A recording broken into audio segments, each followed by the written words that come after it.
All right, welcome back to the Ballin4God podcast. Episode 37. We just had the preview show last week with the big man Darren Kennard, but this week, two of the top programs, not only in Southern Illinois, but specifically the Mississippi Division. I would say, Russ, Southern Illinois, Mississippi Division, and 2 and 3A football. Two of the top in the state. Yes, for sure. Nashville, they've had two state runner-ups in the last decade. Benton obviously has had two quarterfinal appearances under Coach Groves. They've had, six? Is it six? Five straight playoff appearances. 5 straight playoff appearances. 9-0 last year. 6 in his career. Kozuszek has had, I believe, 8 playoff appearances in his career. Like I said, 2 state runner-up finishes. Yeah, so we got some loaded dudes on today. And obviously we have Brantley Kozuszek, his son. And then we had Copple and John Salatas. John Salatas broke the TFL record for a season last year, so we got some dudes on today. You know what else I've noticed? I'm on the intro. You are on the intro. It's been since How long has it been since I've been on the intro? It was probably the dirt racing show. I'm on the intro.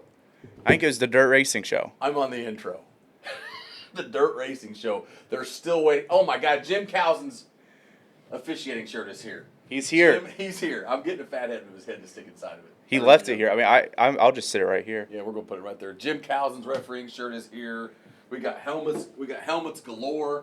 Helmets galore. I know we got 5 helmets. Autographed helmet. We got it everywhere. Hey, am I on that? You are. Russell's autograph is on here. It's a very pretty autograph too. It is. But Travis, we're in store for a good show once again. Big time. A lot of fun. A long show. Long show. What else we cover in the intro? What do we go to now? I haven't been on it so long I forget where we go to next.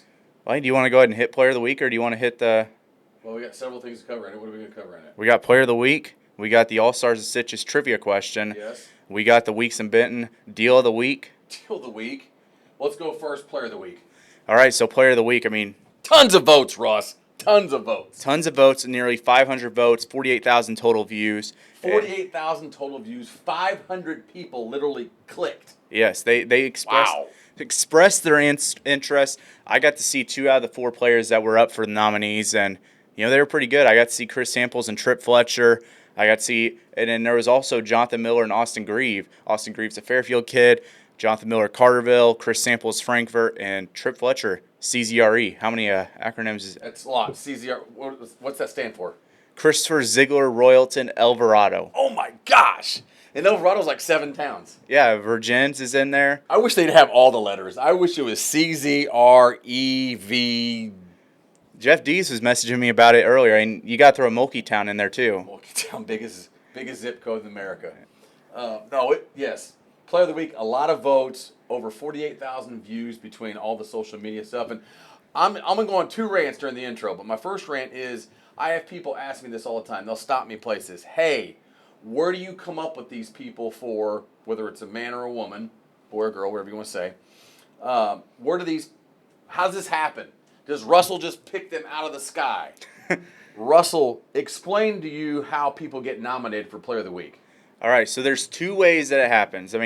There's one where I get to choose my player. You are Ballin4God. You can pick anybody you want. I choose my player, which I was at 2 pretty solid games this past weekend. I chose Tripp Fletcher and Chris Samples. Okay. They were just immediate game impacts. Okay, fair enough. No matter what, they were going to be on it, I felt like. Because, they changed the game.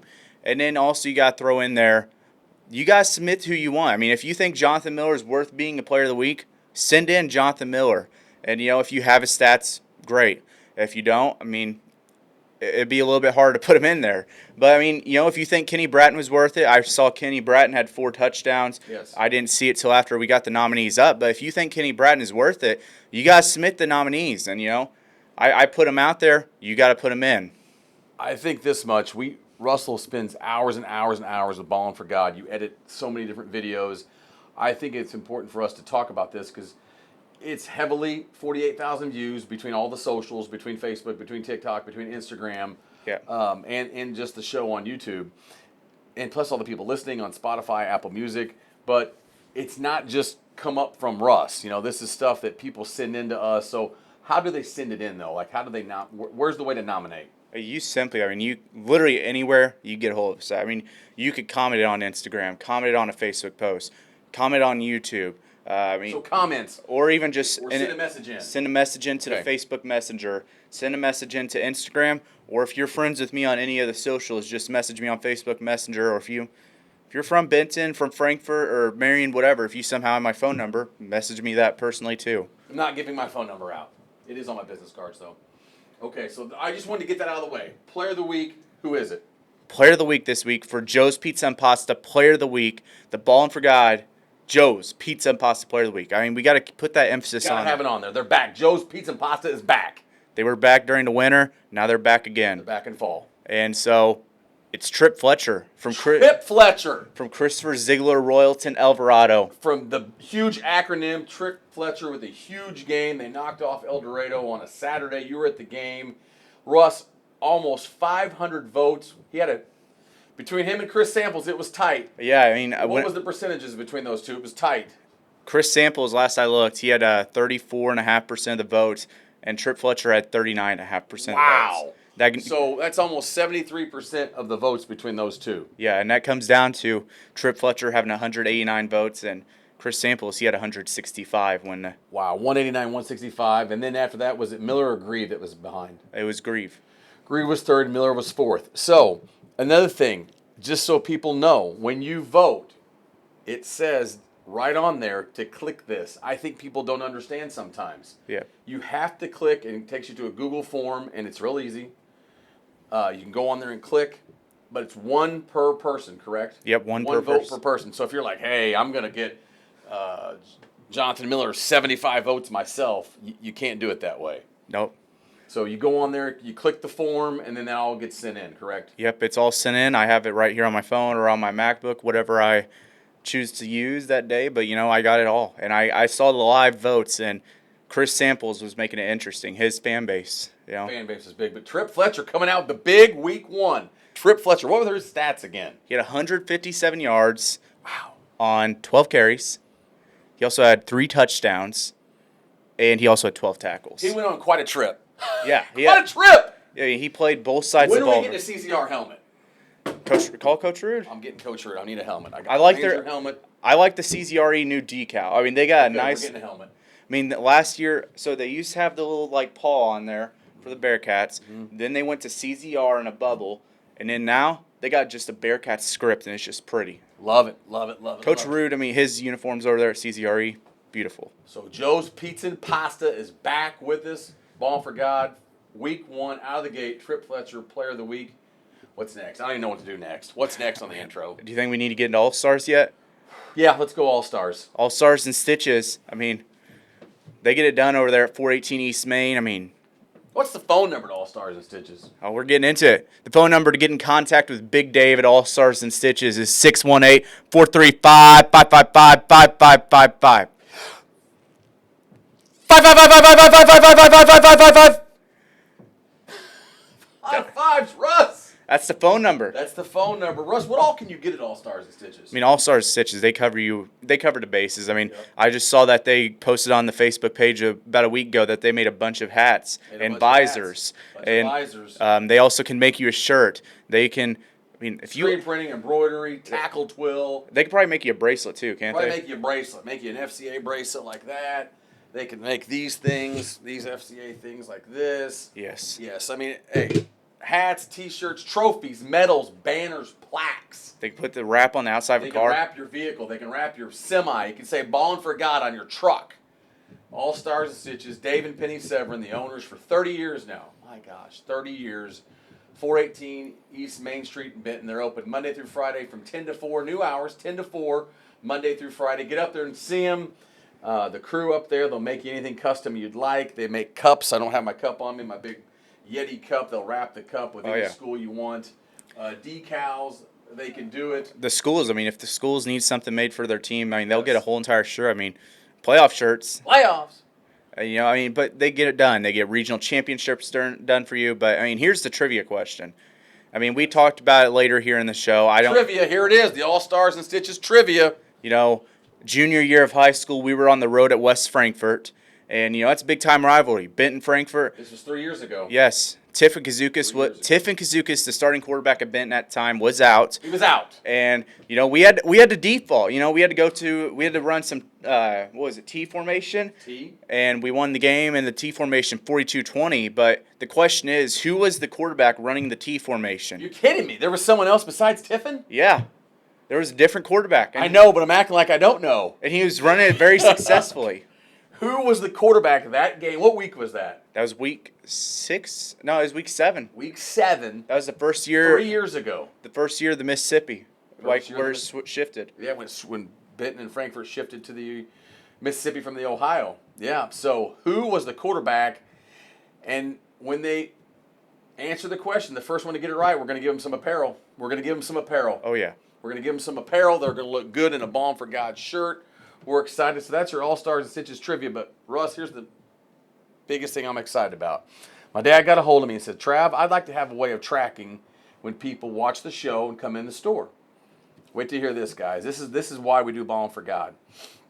For every person that mentions Ballin4God, when you go into All-Stars and Stitches and purchase something, Big Dave's going to give $5 to the local FCA every time. He said, I don't care if someone buys 26 things. $5 every time. I'm going to say something about my father. He's putting his money where his mouth is. He respects FCA a ton, Fellowship of Christian Athletes. So if you go into All Stars and Stitches and you buy something and you mention Ballin4God, the show, Ballin4God, just Ballin4God, that you've seen it on there or heard it on there, $5 is going every single time. That's big. I mean, that's going to FCA. I think it's put your money where your mouth is. That's one of the most important organizations, if not the most important in America. It is. I mean, I've seen a lot of impact. That's why you started this, man, because of God and sports. That's why you did it. Yes. That's why you do it. And it's because those people in FCA it's not solely because of them, because God works through them. Sure. But it's that organization, that.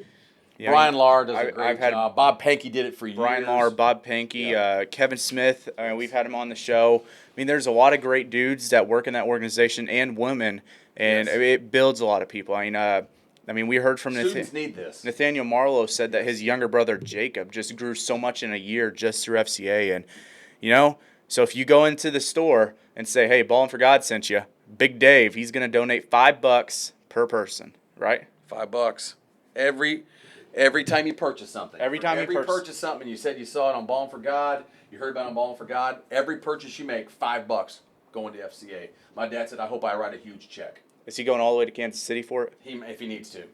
If Big Dave needs to, he will. He's going to take his whole car. I mean, he's going to... What's next?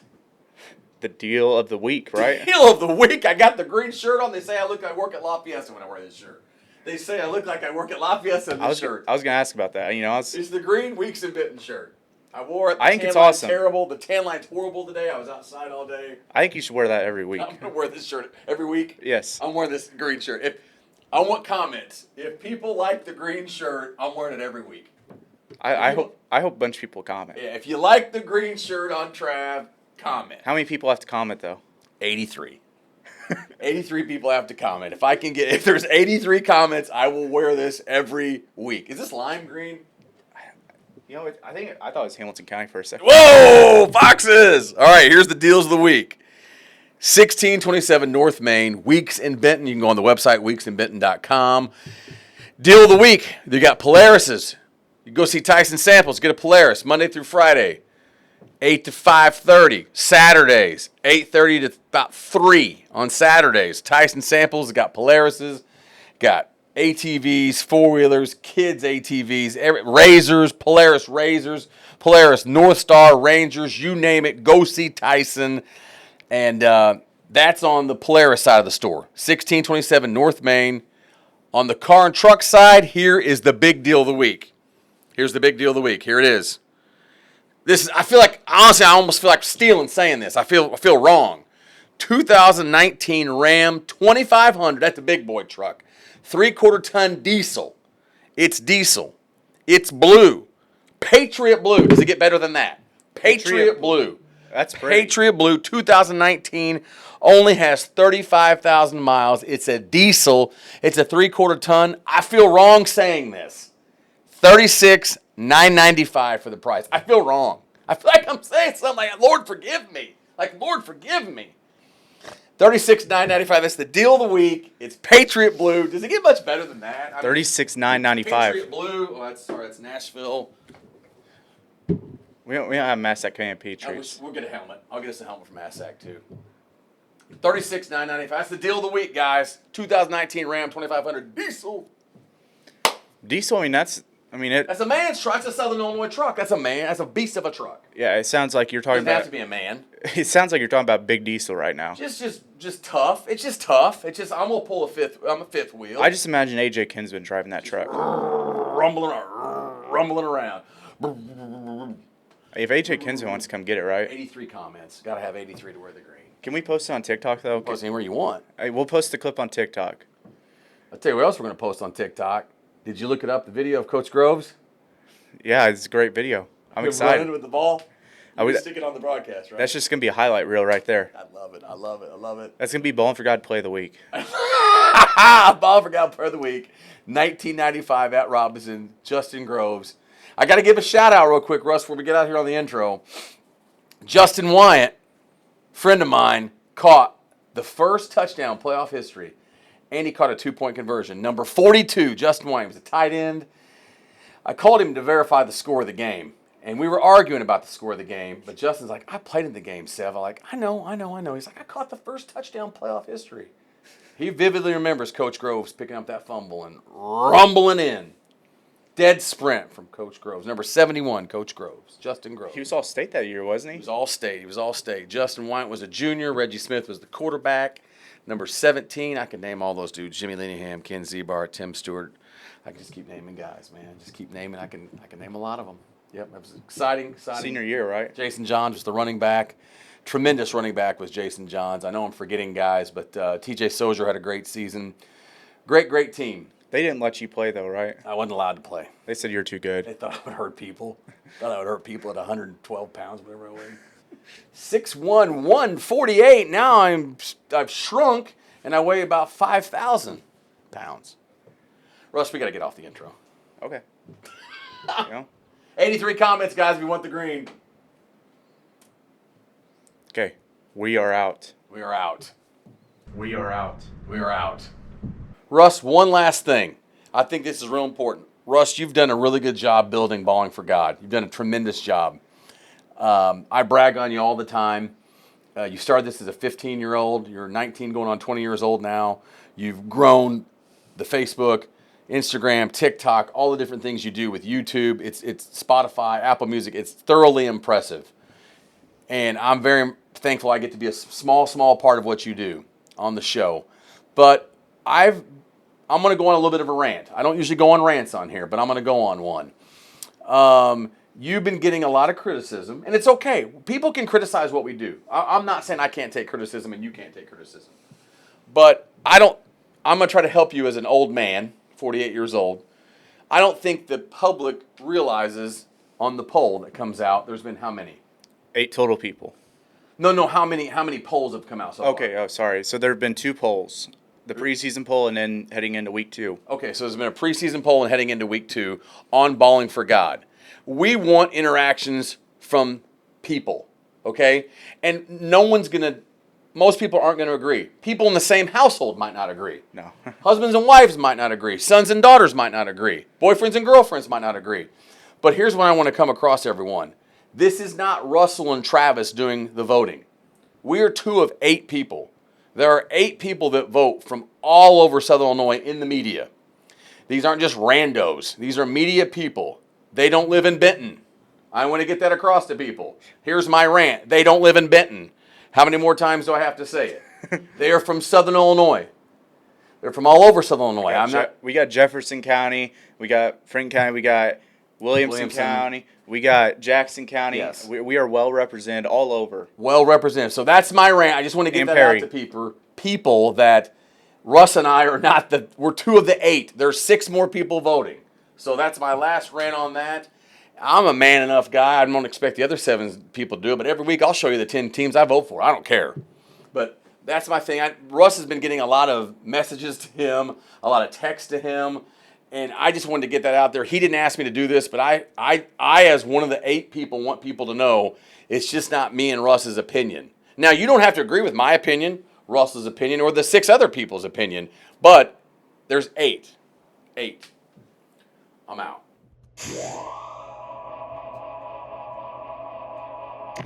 All right, welcome to our first segment of this week's show. As you know, Travis, we got some Benton Rangers on here this week. You know that makes me happy. Russ always makes me happy. I'm called a homer all the time, and I proudly am a homer. And today, after a week of wearing 2 weeks ago, a Centralia helmet, a Marion helmet, it's not up there yet. We won't put it next to this one because they'd fight each other. But you are putting those 2 next to each other, which used to fight. A Frankfurt helmet. I'm in the beautiful maroon and white. Benton Rangers. I mean, guys, before you introduce yourselves, does it get any prettier than this? Mm-mm. Not me, but the helmet. It's a nice helmet. Really doesn't. It's a nice helmet. Well, Justin Groves. Here, I'll just shut up. Not easy for me. If you guys don't mind, introduce yourselves and what you do. Justin Groves, head football coach at Benton High School. I'm Copple. I play receiver and corner. John Salatas, I play D-end. Well, I'm just glad to have Rangers on the show. Oh. Russ, it looks good to have them maroon and white. I know we got some Rangers on. We've had a lot of Benton on this past year that we've been doing the show. But I'm just gonna kick it off with this. I mean, you beat Heron week 1. I mean, tradition continues. I mean, you guys graduate. What was it 18, 19, 20 seniors this past 60 year? kids the last. And you graduate one of the best Benton classes to go through, and it just continues. You get a win on the road at Heron. I mean, just talk about this group of kids that you guys have right now. Well, every group's different, That was a group that a lot of those kids had played since they were sophomores, and first day of practice, there wasn't a whole lot to teach about how we do things and how we expect things to be done, what our standards kind of are. And then this year, we got a lot of new faces and kids that maybe watched that from a short distance, but still watched more maybe than they played. But at least the basics of things are still there, and it's still because we do the same thing at all 3 levels, and so those kids have came in and kind of understand what we expect. But Friday night, and it wasn't easy. Made a lot of mistakes, and we were lucky to get out of there with a win after all the factors at play. But our best football is still ahead of us, so that's good. And we're still growing and getting better every day. So, just a testament to our coaches and the job that they do. Cole, I'm gonna ask you this. So you played football a long, long time. I know you came up through the ranks of the JFL program. Start off.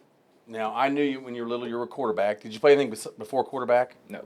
Well, I was a receiver, just a skill kid pretty much. I didn't really do much. I sat the bench a lot when I was younger.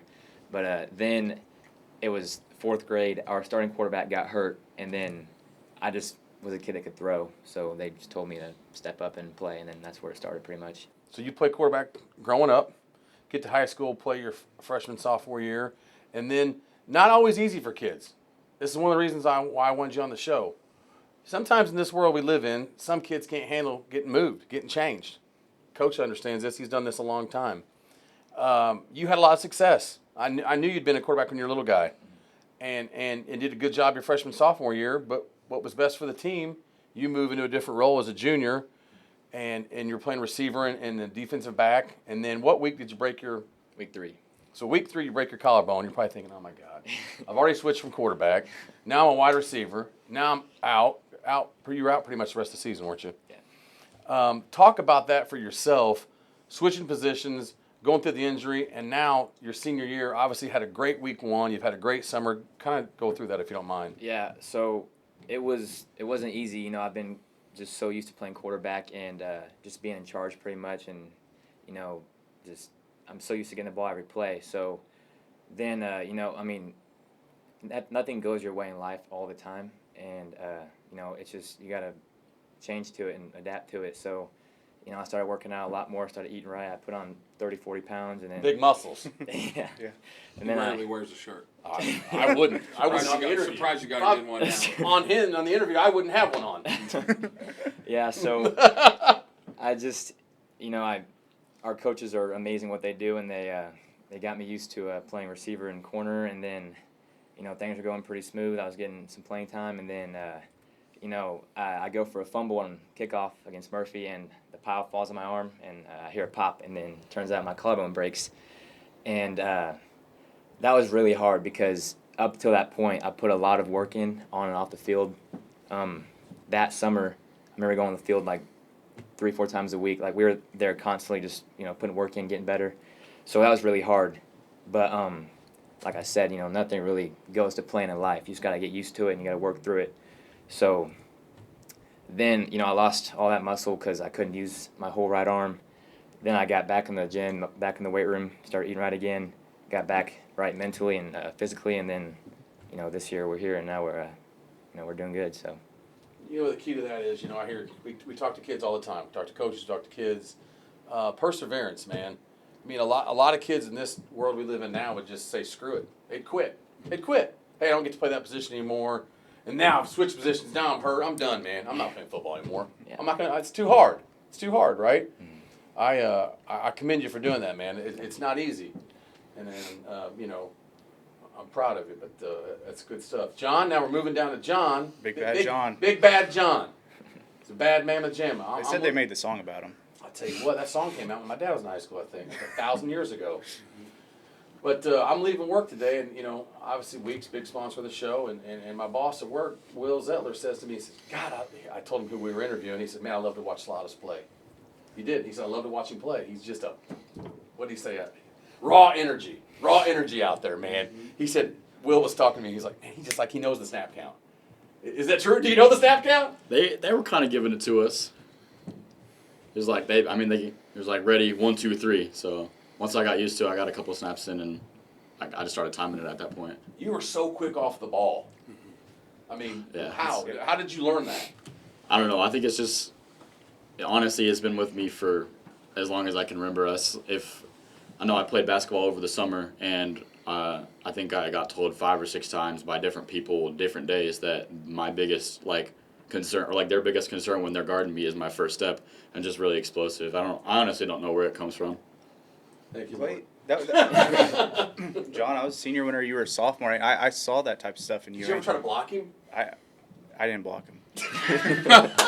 Thanks for being honest, Ross. I think Coach Grove's right across here. He would tell you the truth. No, but I mean, ever since your sophomore year, even your freshman year, but sophomore year, you just started getting in there immediately.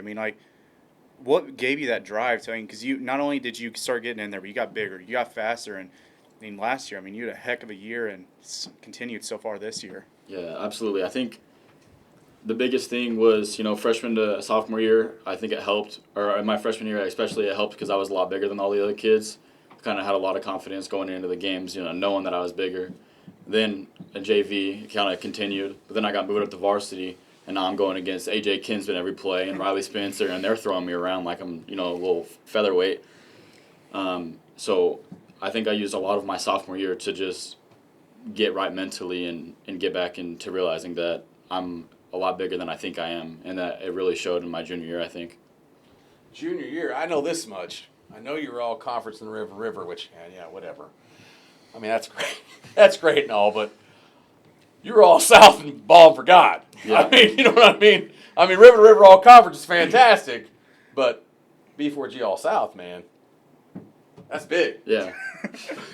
I'll never forget, we have Cadence Phillips on here. She's probably sick of hearing me say this, but she gets Gatorade Player of the Year. The entire state of Illinois. She gets Gatorade Player of the Year. Max Preps. Max Preps Player of the Year. She's the pitcher from Carterville. She's at U of I now. And she got spring, not for the year, but she got spring Ballin4God Player of the Year, and she thought that was... She said it on the show. She said it on the show it's the biggest thing she'd ever received. Was there a trophy or something? She got a shirt. Okay, sure. And we made it the correct colors for Carterville, right? It's pink. Oh, that's pink. Not bad. She said she wanted that, so... Not really, but anyways. So that was big, right? Yeah.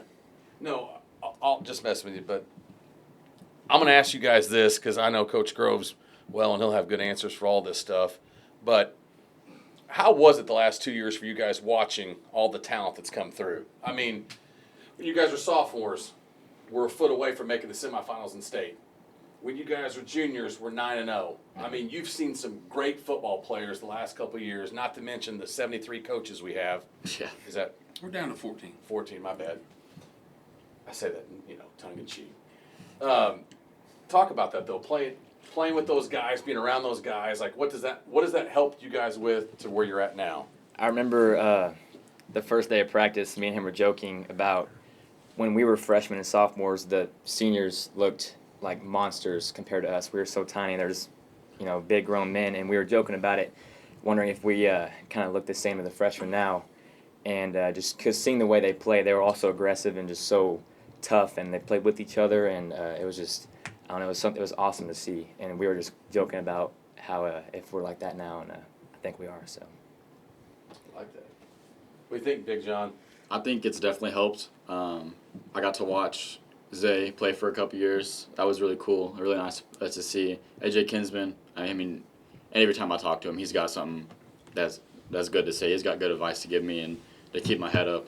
It was really, really fun playing with Doss last year. I think we made a pretty good team. And then, I mean, watching Tiffin throw the ball my sophomore year, it was great. I mean, he has an arm. He throws those slants pretty hard. Trey used to always tell me that, and you coached him, you played with him, you guys played with him, I just watched him. Tiffin would rather run somebody over than throw the ball. Yeah, absolutely. I mean, he was a fullback at a quarterback position. Mm-hmm. What was it, Mount Carmel, the hit that I'll never forget? Is that the one at Mount Carmel where he just crushed the guy on the sideline? Probably. I mean, it was awesome. All right, Coach, I'm going to ask you this. Okay. You're eventually we're going to get to the Big Robinson question because I know that's parts of it changed your career. Mm-hmm. But before we get there, talk a little bit about this team because the past is the past. I mean, you're 5 straight years in the playoffs. I mean, I can go through stats all day long. I'm a stat geek. But talk about now, moving on. You're 1-0 this season, this team. Mm-hmm. Well, we don't have a lot of seniors, on really either side of the ball. I mean, we've got a couple on offense and 4 or 5 now on defense. Yeah. And guys rolling in and out and still trying to kind of figure out where that's all going to shake out. Part of that's the summer schedule, the way it went. Part of it is that's the way our team is. There's a lot of similarities between kids, so we're trying to massage all that. But the coaches have the big job of that. Their job is to find the best player and play that person. So, we're going to figure that out over the next few weeks. But, football's a sport where over the course of 4 years, you go from, in many cases, Cole might be being an exception. You played a little bit in JFL, right? Yeah. These guys are kind of exceptions. So if you take this class versus our current freshman class, I think 80% of them or 90 have never played a snap before last Thursday night. So it's a 4-year learning process. Along the way, we get you every freshman game we can get because you need to play. We get you every sophomore game we can get because you need to play. In fact, a kid that may have to start for us Friday night played last night in a sophomore game because we want to make sure he plays because it's a question mark. At the end of it, in 4 years, which I guess would be 3 years in, 3 full years behind you, you should be able to come to practice and understand how to play the X position and know the ins and outs of it. And if you don't, know who to ask and how to ask the question and who on your team could help. And once the team is coaching themselves, then you can see that the development really starts. And that's always my goal, For me, I want to see a player-led team, and we're not quite there right now, but we're getting there. Then it comes from the fact that 11 kids on defense aren't returning or 10, and it's kids figuring out that last little phase of it. So this year's team, is overall, I think they would call us young because we got a lot of juniors on the field and things, but that's a good thing for next year, right? But these guys don't care about that. They do, but this is their year. And I always try to tell them in practice, you juniors are playing for these guys right now. So I think what you'll see over the course of the year is a group that figures out more and more about themselves, and hopefully it's more like the 24 team where we may bump our toe a few times along the way, but I think the end product will be good football at the end of the year, and that's what we're hopeful for. You want to look a lot different week 9 than week 1, right? Mm-hmm. Yeah, if you don't want to peak week 1, I know that. I mean, like my senior year, we started out first 2 weeks 97 nothing. Hot in that thing, ain't it? First 2 opponents, and then we went 1-3 the next 4 weeks, and then we just finished the year 5 straight wins. We fell short, but something I noticed, just from playing for Benton, and something that we talked about with Darren is that these programs, it's always the next guy's turn, is what Darren had mentioned. Next man up. Next man up. These seniors, it's now their time. If you guys want to talk about it, what's it like that? It's finally your time. you guys are the top dogs on your team. It's your guys' final year of high school football. What's that like? It feels really weird knowing that no matter what, we can't come back next year and play. I've seen it for 3 years. I've been in varsity for 3 years, counting this year, and it's just really upsetting to see the seniors' last game in a playoff game. So now that that's here, it just feels really weird. And we were talking about it the other day. We're the big dogs now. Like, everyone comes to us for questions, and like, we're doing some drills for cornerbacks, for example. I'll be up in the front of the line. I'm usually, like last year and the year before that, I was way in the back watching, but now I know how we do things. I got to show the younger kids how to do it. So I think it's a little different for me. I know I played all 10 games last year, and the way I look at it now, it almost feels like I didn't have a purpose while I was playing. Like, I didn't have like a main goal. But now this year, it feels, I don't know. I don't even know the feeling for it. I gotta, like, this is my year. This is the seniors' year. This is the year that we have to step up and do our best because, just like what Cole said, we can't come back next year and play for Benton football. I'm going to ask you guys this. Obviously, Coach Groves can tell you it wasn't always this easy. And I'll get to some of that stuff. Coach's first year, he don't want to tell you what his record was. He's probably told you guys in meetings and things. But it wasn't always, puppies and rainbows. And there were tough times with Benton football. And something I noticed, having two sons that have been in the program, one gone, one in, is nobody wants to let that down. Nobody wants to let that down. I think that's important. Some of these schools, I can just go through schools that their numbers are doing this. For a school of 570, 580, however many kids we've got, our numbers look good. Mm-hmm. I think that's a testament, obviously, to you, Justin, and to all the guys you have on your staff, to our administration, to everywhere, the teachers, the students, everybody involved. But do you guys feel that hey, we got to keep this going? We're not just gonna be like, oh, there's only a few of us. I mean, let's be better. Yeah. Hey, 9-0 last year. Let's keep going. Yeah. Well, sky's the limit. Absolutely. Yeah, that's something I've noticed just with Benton sports in general. And like I said, no, I'm called a homer all the time, and I don't care. If you cut me open, it's maroon. Mm-hmm. But I said this in a group text I'm in, and they harass me because they rage bait me all the time. They get me going, and one of those guys real well. Mm-hmm. And so I said to him last night, and Russ didn't even know this. I said, you know what? I said, in the three, football, basketball, baseball, I'll take the Benton varsity coaches anywhere, any day. And then I thought for a minute, I said, Travis, that was wrong of you.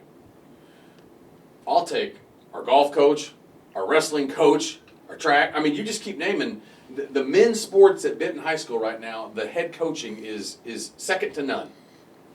Is that fair to say? Well, I mean, being part of that, I feel like all the guys are vested. I mean, everybody's got some skin in the game.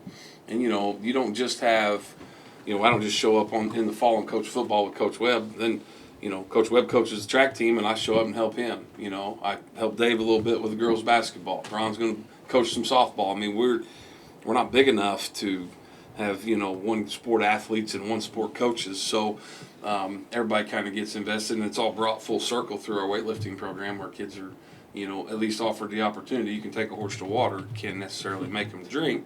But, guys like Cole are a perfect example. John Salatas, same thing. I mean, John's stepping out of the shadows of one of the best defensive ends we've ever had at the school, and my expectations for him are higher because he's seen it already firsthand. So, and he lifted and did the work to get to where he's at now. So did this guy. So there's a lot more pieces than just showing up and coaching. But yeah, we do have really, really tremendous support. I mean, we get the things we need to make things happen. So from the community and administration, That's a big part. Mm-hmm. Russ and I talk about it all the time, but in some of these communities, I don't want this to sound wrong to other towns, but they show up when they're good. Mm-hmm.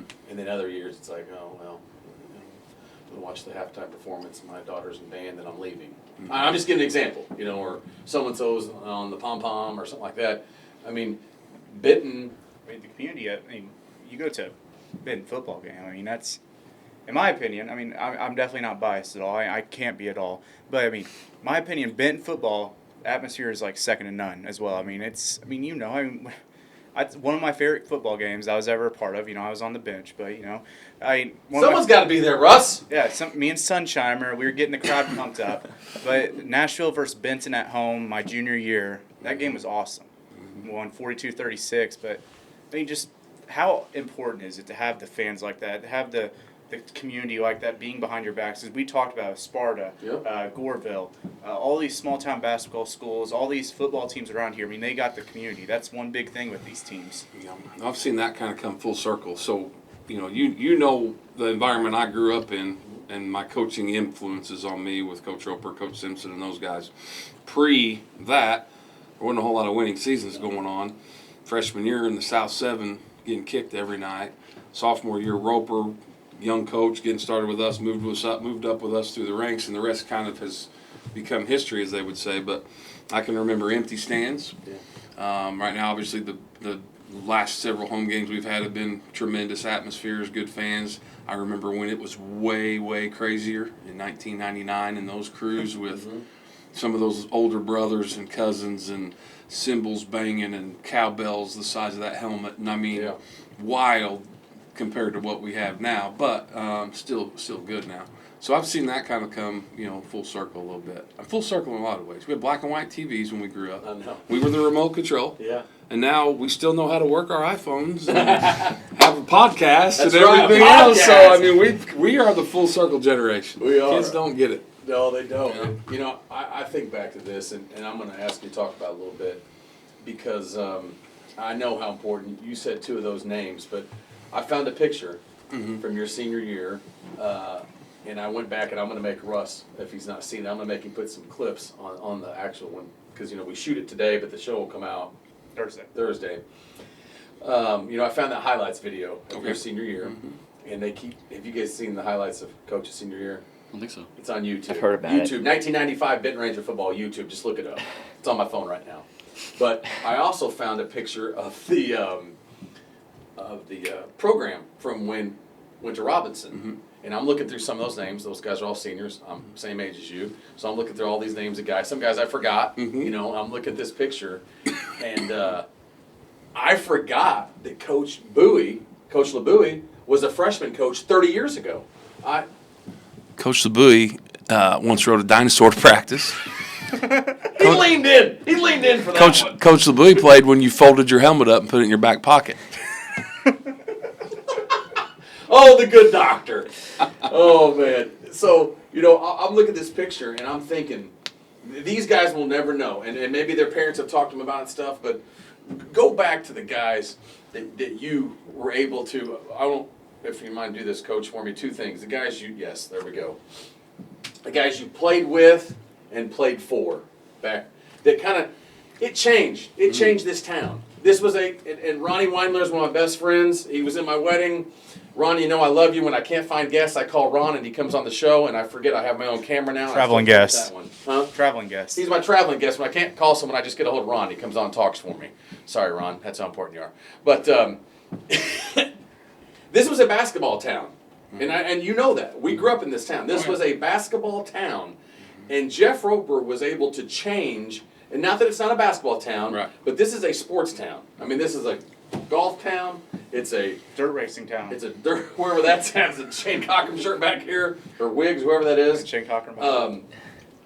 But equal levels, football and basketball. I never thought I'd see that. I never thought I'd see that growing up. I went to games. I kept the stats, guys, for the Benton Evening News. And my freshman year, there'd be about 32 people at the game. Sean Rings would have about 80 yards, and there was nobody there. And we had real good punters. I don't remember. But they punted about 20 times a game. Yeah. That's why he's saying that, because we didn't score very often. Punters. We might have been 0-9 our freshman year. Varsity. We were. Yeah. So, if you don't mind, people nowadays, these guys don't know what you lived through. Do you mind to talk about that? Well, I'll cut right to the middle of it. In 2018, when I got here, I was asked the question by, at the time, I believe, Aaron Maddox.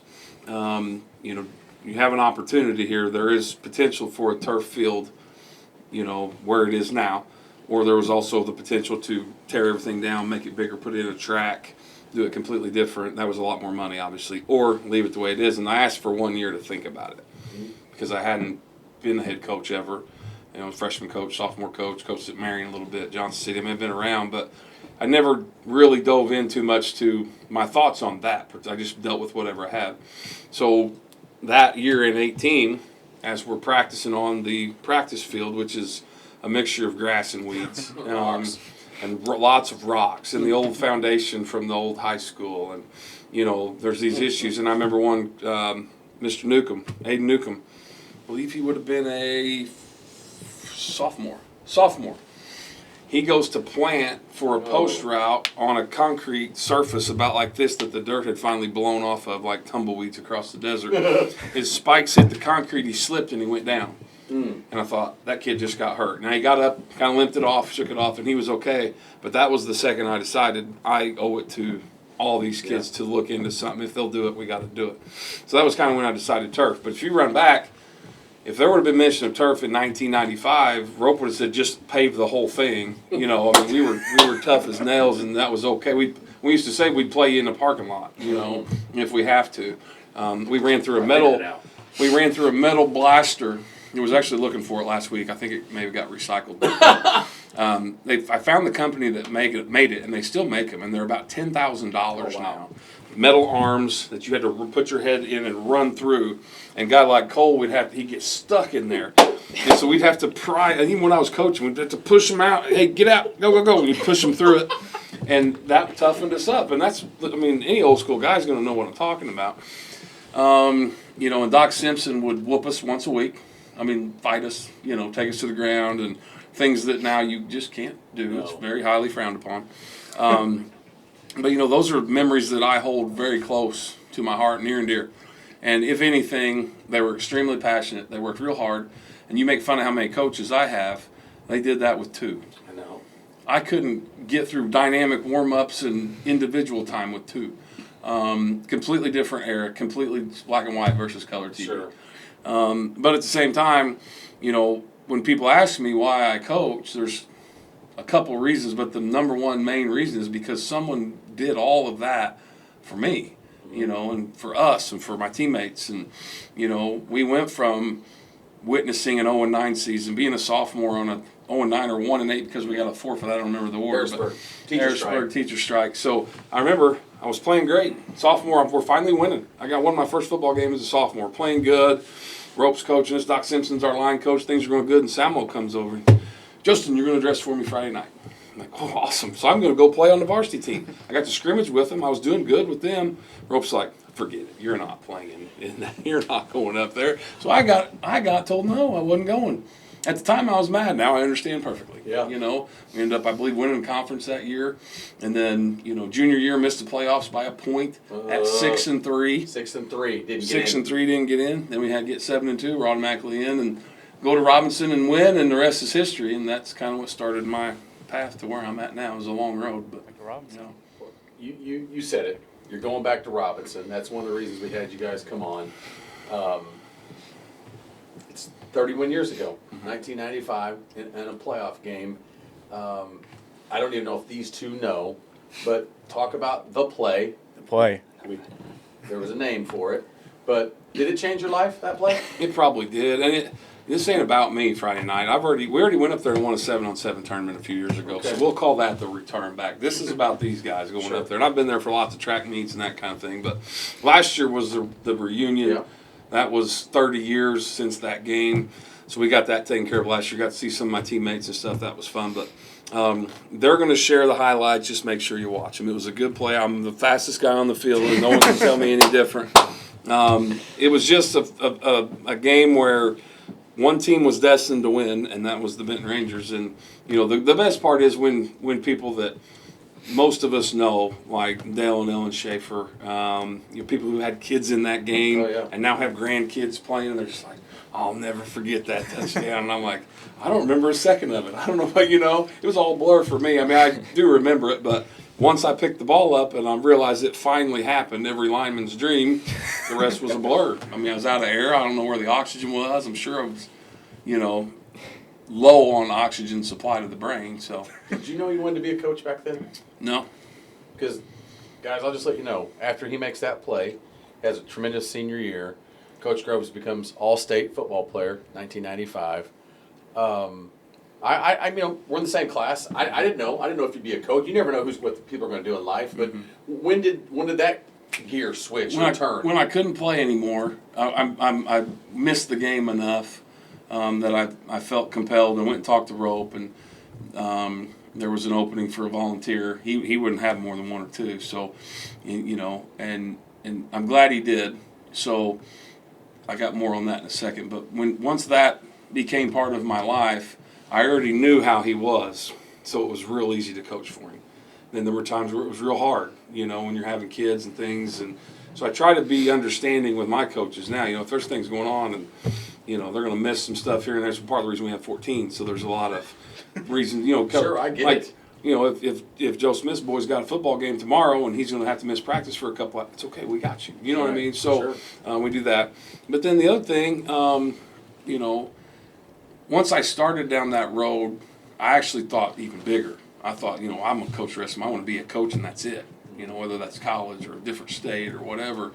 Then I started having kids and things change. And, now I'm in the spot I'm supposed to be in. I like it. And what makes me happy, and I hope it makes, I know Roper's proud. We got to get a text every time we win, every time we lose, advice or congrats. So, but I hope I'm pretty sure he probably feels the same way I feel when guys like Peyton Bayless come and play for us, go to college, and then they're right back in, and they're, and he's locked in, He's a guy that, has dreams to be a head coach someday, and I couldn't think of any better way to pass that on. So, bringing them into the fold and having former players come back and coach for you is nice, and it's really easy because you don't have to lay out any expectations. They've already got them ingrained in their head. They know. They know. They know the Ranger way. Russ, I'm up 8-1. You got to ask some questions. I want to ask this. I mean, you go through that before you get out, because Coach, you do got to get out of here soon. Where are you going? My daughter's playing in the volleyball game, so I will have to go. Okay. I caught it last night too, so I'm 2 for 2. I mean, go through into coach staff. I mean, a lot of Benton Rangers on that coaching staff. I mean, what's that mean? It's not. I mean, there's just so much Benton Ranger pride on that team. I mean, what's the Benton Ranger pride mean? And especially having, you had Casey McCommons alongside you, Tim Corn alongside you, Peyton Bayless. Guys that have pictures on the wall. Guys that have pictures on the wall. List goes on. I mean, you know it. There's a big coaching staff. He's got Jeff Seaman. He's got a Redbird on there. You got a Redbird on there. A Carville Lion too. Carville Lion. But what's that mean? I mean, just the coaching staff that you have, and then also come the Benton guys that you have alongside you. Well, sometimes they tell me, and I think they're just trying to make me feel good. There's a little bit of loyalty to me, and that does make me feel good that I've built something that's worth sticking around to help the guy that built it, right? The only thing I can take credit for, though, and this is part, I don't know they fully understand this or not, that whatever day it is that someone, hey, you did a great job while you were coaching, when it's over, I appreciate that, but the guys that coached for me are the reason we were good, and I want to take credit for at least at some point putting the pieces together and getting them in the room. So, and that's, to me, that's my personal biggest accomplishment, our biggest accomplishment yet to come. How coachable are these guys? Talk about these two players. Very coachable. So, I mean, this guy right here, he ain't going to tell you, but he had the biggest catch of the night Friday night, 2 interceptions, and without those, we don't win the game.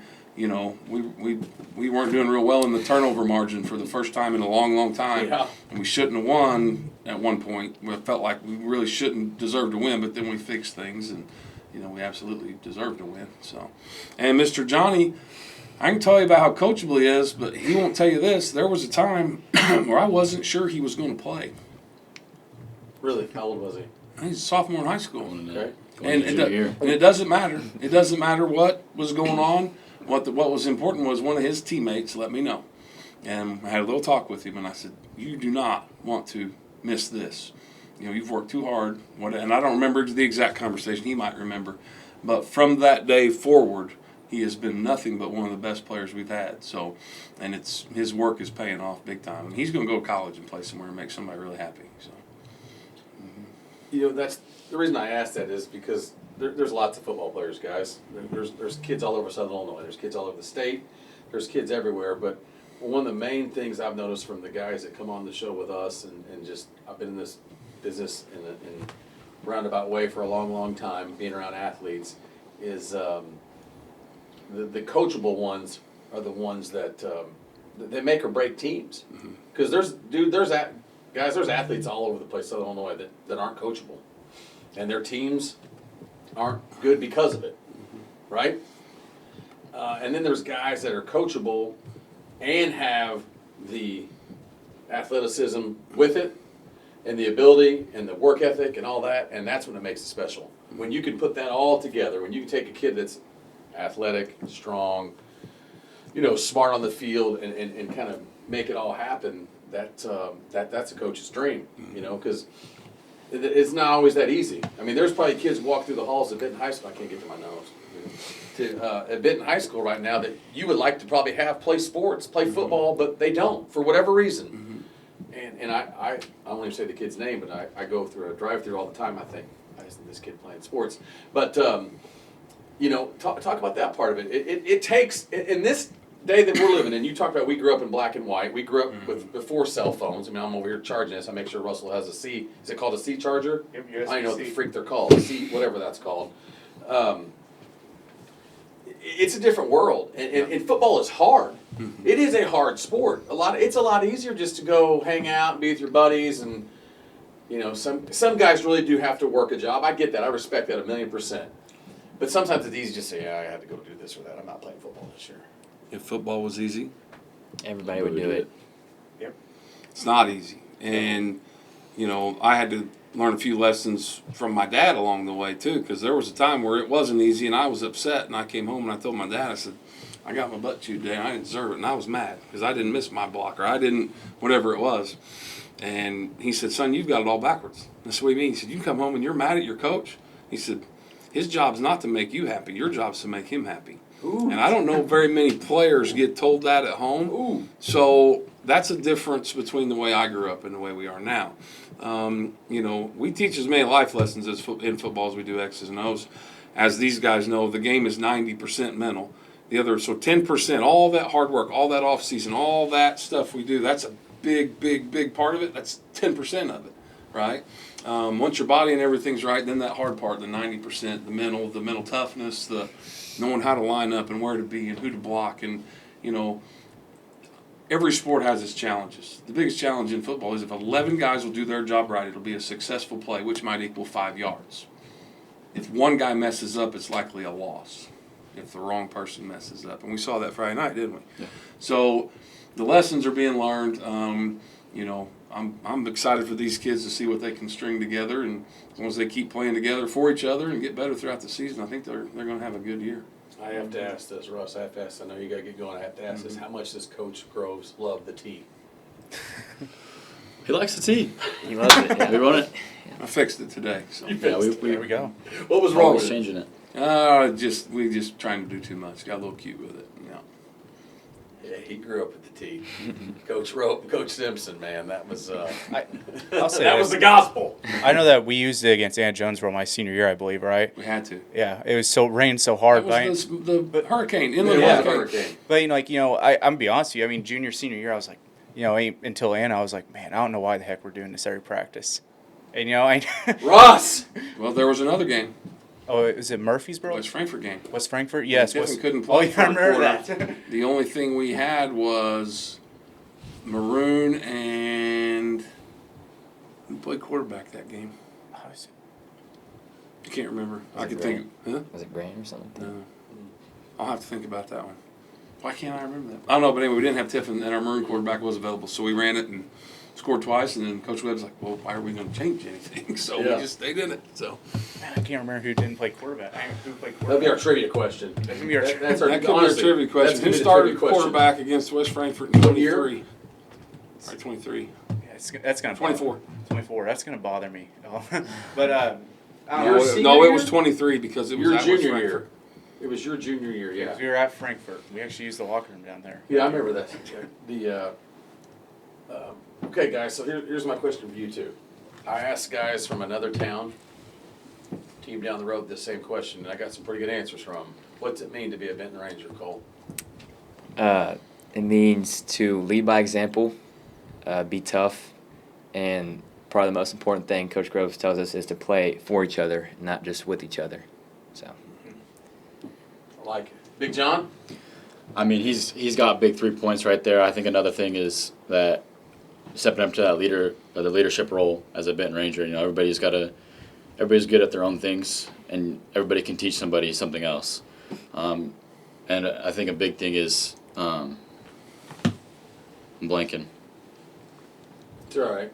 We can edit. Usually when I mess up, he doesn't edit it out. It just makes me look like I love leaving Travis's mess ups. And I screw up, he just keeps it on there. And I say, hey, Russ, edit that. And he goes, yeah, and then he never does it.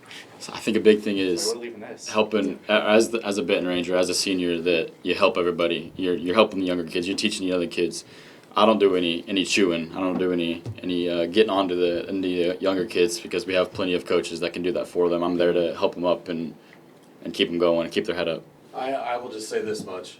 Don't be embarrassed, but I have a son that told me, he said, Dad, if I ever have to go down there with those guys and have to run plays, there's a certain guy that could kill me every play.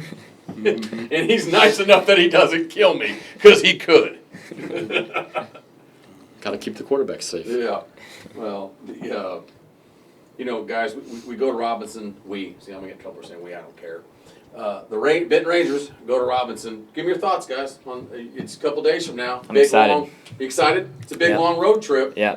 Probably the longest one you guys will make of your versus in the playoffs if you have to go somewhere far. Yeah. But what time do we leave? Thursday? About 3 o'clock. Friday? Yeah. Thursday. Got some peanut butter and jellies coming for them, so they'll get that. You know, plenty of food and drinks and all that kind of stuff to get us taken care of. But yeah, it'd be a long day. Well, I mean, what do you guys know about Robinson so far? Have we? Kind of similar to Heron, but more in depth to their offense. Like we watched a lot of film on Heron, and then compare that to Robinson. It's kind of similar, but Robinson executes a lot better than Heron did. Are you excited about going somewhere that? I mean, this is a long trip. I mean, this isn't the normal. You know, playing someone in Franklin County, Williamson County, maybe going to Perry County. I mean, we're going to long. I don't even know what county Robinson's So we in. were kind of hoping the Ballin4God charter bus would see us. You heard that, Russ? Get the bus. Those Mike says. Yeah, Oh, get the bus going. Oh boy! If we're taking anything, we're taking. We got the two SUVs still. Travis sold my parents to SUVs, so we'll take two I SUVs. did. I did. The Crawford's got a nice new SUV they can take. It's seat 7. Shameless plug. We got Seat 7. Shameless plug. I mean, we got 2 cars, seat 7. So I mean, if you want, we'll just take a couple trips back and forth. I get the seniors and a few coaches. So. There you go. There you go. I mean, are you guys excited about going somewhere you don't? I mean, we don't normally play Robinson. Yeah. The last 2 years, but Me personally, I'm not a big fan of long bus rides because it's kind of hard to stay locked in and just mentally prepare for a game when it's it's noisy and it's just so long you can't like stay concentrated. But it's I think it's gonna be fun to play a new team. You know, I'm gonna play them last year, but for me this is a new team because I didn't start last year. So yeah. John, I got a question for you. Okay. Playlist. This is something I'm interested in. This kind of stuff with people. What? It's a long bus ride, right? Long bus ride. I haven't been able to get the plane. I was going to get you guys. I was going to get you a plane, but long bus ride. What's Big John listening to? What's getting you locked in? So, I don't know. Normally, if I'm on the bus ride, if I can get comfortable enough, I'm going to sleep. Okay, I like it. I'll wake up 15, 20 minutes or before. That way I'm not groggy, real tired. But then I let Coach Groves and everybody else play the music in the locker room. I think that's the real time to get locked in. Okay, what are we jamming in the locker room, guys? I mean, what's Limp Bizkit. What is it? Limp Bizkit. What are we playing by Limp Bizkit? God, I love this. Break stuff. Break stuff, That's My the- Way, That's the some corn. yeah. Some corn. Like what Miller walks into for the Padres. What's his song? That's one of the best corn songs. It ever. is. It's scary. Yeah, it's a great I get song. chills when you see No, a when 6'8" dude walking out to that. That's it. I know that. I'm sure they're playing that. But I mean, is music something that helps you? I mean, do you get? I think so. I mean, I know locker room music. I know Coach loves music. I mean, Tyler McConnell say he rides the lightning. I love hearing that too. I love to hear that little Metallica Ride the Lightning. I like it. Coach works for Hardy. Actually, haven't been to one of his shows in a while. Been You on some are, other isn't he things, like but your favorite? He is. I mean, I've been Yeah. to 3 of his shows. Yeah. There you So I'm a music fan. We basically do music history in class every day. I'll just play a random song. And what's crazy is now, after doing that for several years, I'll ask the kids, hey, we got 20 minutes to work on project X, Y, or Z. You got your choice. We can go current country, we can go classic rock or classic country, or we can go 90s alternative. And almost every single time, the kids go 90s alternative. What do you ask him? I love music. Like, what kind of stuff do you I'll just play a song and I'll go, one bonus point if you can name the artist. Sublime! We got Blink 182 song or something, and always some kid in the back. Blink 182, yes, you're my guy. So, I love it. And kids dig older music. So I know. I tell them they're going to learn how to play football and they're going to get a little music history lesson. So we do a lot of classic rock. We do some. I've been on country lately, you know, Okay. that kind of stuff. I know you like country. He was in a video on Instagram Reels I saw one day. Yeah, it went viral. What was it? Yeah.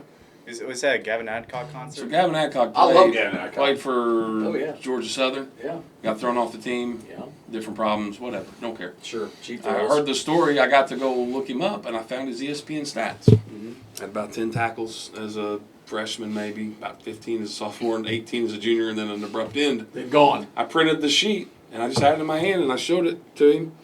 He kind of laughed and took it and read it and signed it and handed it back. Come on. It's in my office right now. I love Gavin Adcock. Uh-huh. That's awesome, man. Mm-hmm. Yeah. He is one of his songs. You guys keep talking, Russ. I'm up 13-2 right now. You gotta ask some questions. We got- what time you gotta get Coach out of here Grove's now? gotta About 10 minutes ago. Okay. Coach, we gotta go, so we gotta ask the most important question now. Okay. Well, you ask the question. You know, this is the most important question. I mean, Most important. me and Travis, you know, he's one, I'm the other. Canes or Chick-fil-A? We're heading down to Marion right now. Looking at me right now. Okay, personally, I'm going Chick-fil-A. John's my boy. I knew I loved you, man. Chick-fil-A, I Why? think they have more options. I think they have some healthier options. Healthier. Well, you know, grilled. Gotta be healthy as a football player a little bit. At least. Okay, you're a lean muscle guy. I get it. I think that Canes just has chicken fingers or chicken tenders or whatever. No, what are they? Yeah. They have the sandwich, but it's just chicken tenders. Yeah. I think the thing that they have the most, or like carries the most, is definitely their toast. What do you get if you're right now? You rolled up and you're at Chick-fil-A. What do you order, Big John? So I like to try new things until I've tried everything. So I'm gonna look at everything and see which one looks appetizing, see if I want a sandwich or chicken nuggets that day or whatever, and then I'm gonna choose something that I haven't chosen before. Okay, love it. What sauce do you use there? Chick-fil-A sauce. Good man. All right, Cole. The exact same as him. You know. Chick-fil-A? Chick-fil-A. These Benton Rangers are awesome. What do you get there? Just do you nuggets. take a sauce like Trav? Just Yeah, I get just nuggets with their Chick-fil-A sauce. I don't go too much though, so. I don't. how many do I order, Russ? 30. I get a 30 piece. I get a 30 piece. There's a reason why I wait. A reasonable answer. There's a reason why I wait. You guys realize I ran cross country? Yeah. 100 million pounds ago. 100 million. Russ, we're going to have to show that. When we show Coach Grove's highlight film, we'll have to show my senior picture. People will go, Can we? is that not him? Is that not Travis? How many shirt sizes ago? Shut up, Russ. I love you, man. Yeah, God, I was skinny. Lord, I was 6'1", 148. Yeah, I can't even say it out loud. It's like I'm lying. Yes, long time ago. Coach, where you going with? I had to go Canes. Oh, he's changed it up on us. We had 2 Chick-fil-A's. What do you get at Cane's? Well, the 5-piece with the bread and the Yeah. coleslaw and all the stuff, and generally, if we go as a group, that's where we're going. Okay. Now, like Darren, if you said you can go to Cane's and also have a spicy from Chick-fil-A, I'm down for that. Or the Popeye spicy chicken Oh, Brody sandwich Sanford's favorite! is the best. That's not one of my choices, and it has to be well cooked because some days are good, some days not so good at the Marion location. Not sure about others, but there's a sleeper in the mix. Okay. Culver's fried chicken sandwich. What? Pretty darn good. Culver's fried chicken. It's pretty good. Guys, Yep. I'm getting ready to go. I'm ready to go Good. now. It's pretty good. We're canceling our next interview. The Kozuszeks have driven from Nashville. Kozuszek. I ain't gonna say it right. I'm gonna make them say their name on here. Are they even here yet? Russell, they probably knocked on the door for 30 minutes. Russell probably let them in. I mean, There was an interview where they called him Kozuszek. Tiffin? It's Kozuszek. Yes. Yeah, and I have a lot of respect for that man, so pass that on for me. We definitely will. Guys, we appreciate it. I'm excited. Yeah, I appreciate you guys coming Benton out. Ranger football. Yeah. This Benton Ranger football is on the show, and we appreciate you coming up and taking some time and being late for whatever you're going to, Coach. I'll make it. I'll catch a second set. Hey, you know how to come back on the show? I told Jason. We tell everybody this. I told Jason Denny this. He texted me actually a while We back. told the Massac County Patriots baseball team this, And they kept doing it too. You keep winning, you can be back on the show. All right. Yeah, you guys keep winning. We'll keep talking. Keep I talking. can do that. Perfect. Yeah. Appreciate it. Thank you, guys. Absolutely. Thank Yeah. you. All right, welcome to our second segment of this week's show. As you know, we have our father-son duo on the podcast this week. A lot of father-sons this year, man. It's been a lot of fun. We just had the Dunnings together. We had the Goo Eyes. I made Brad say how to pronounce their name. We're going to do the same thing with Doc over here. I call everybody Doc and Benton. Everybody in Benton's a doctor of something. Like they're all, doctor. They're all doctors of something. But we got the Nashville duo. Coach, I'm going to make you do it. Pronounce your last name so everybody will quit mispronouncing it in Southern Illinois. So do you want the local pronunciation, I want both. or do you want the I want Polish pronunciation? I want both. So the local one's Kozuszek, Kozuszek. and then if you're a true Polak, it's Kozuszek. Say it again. Kozuszek. Kozuszek. I'm going with Kozuszek. I like Kozuszek. Am I saying it right? Yeah, Kozuszek. Kozuszek. Yeah. I feel like I have to do it from my mouth. Or, I mean, now me and him are just referred to as Kuz. So Coos. yeah, so my grade. Coach Coos? Yeah, so Ooh, I'm going with that. Coos. Jason Finke, who's the athletic director at the grade school, back when I was in grade school playing basketball and baseball for him, because he was my grade school coach. I think he was the one who donned the nickname Coos, and it stuck. I love it. So- Love it. Way easier. Yeah, so now it's Coach Coos, and that nickname's been passed on to my oldest and my youngest. So Who just fell off? Did I lose a player? What? Something fell off. I almost lost. This is hilarious. This is, we don't edit anything out, so this will be part of the show. This that almost fell off was a 1996 state championship medal from Carterville football. A dude who found this? Ryan Ziegler. Ryan Ziegler, what's his Field Focus. field focus photography, found this at a yard sale. It's a 1996 state championship medal from Carterville. oh wow, I should wear it. yeah. So it's on. I almost knocked it off. I've watched several times. I've watched all those like WSIL like news clips Those back are from that awesome. year. Yeah, oh I love that stuff. I've probably heard Darren Kennard on a lot of those. Yeah, for sure. Well, getting back to the Koozes that are here, I love it. We like doing this. We had a lot of guys. I came on the show at the end of football last year, November 11th. November 11th, the day of living infamy in this country. And anyways, I enjoy it. Having two sons that have played sports, having a dad and I that we fight like cats and dogs. I love you, Big Dave, but sports was always what brought me and my dad together. And I think there's a bond. We haven't had have we had a father-daughter duo on yet? We almost had Colby Bennett and Shane Shame, Bennett but Colby was here. with Kate's. With Kate Phillips, yeah. But I think it's awesome to get a chance to, I remember having Chuck and Gage Peterson on together. Oh, we had Tom Wheeler and Donna Wheeler. We had Tom, that's right, we had Tom and Donna. But it's just something about a father-son. But if you guys don't mind, I enjoy having the father-son combos, but introduce your guys selves. So I'm Stephen Kozuszek. I'm the head football coach at Nashville High School. Coach Kozuszek, or Coach Koos, or Coach K, all the above. Yeah. That's where people take the easy route. They don't even want to make a stab at Kozuszek or even how to try to spell it. It's just Coach K. So, and this is my oldest son, Brantley Kozuszek, who's a sophomore this year. And Sure, he's just a sophomore. so I get that a lot. Yeah. Hey, a grown man over there. Yeah, I know. Yeah. So, anything you want to say? Introduce yourself. I go to Nashville High School, sophomore, play football, basketball, and baseball. The Big Three plays Big the Big Three. Three for the Nashville Hornets. Yep. I'm excited you guys coming down. I know it's, it gets tough when we get into the season, and Russ and I don't take it for granted. I know it's a long drive from Nashville here, and it means a lot to us that guys are willing to come on and make the drive. Oh yeah, for sure. I mean, I know how far it is to go up to Nashville.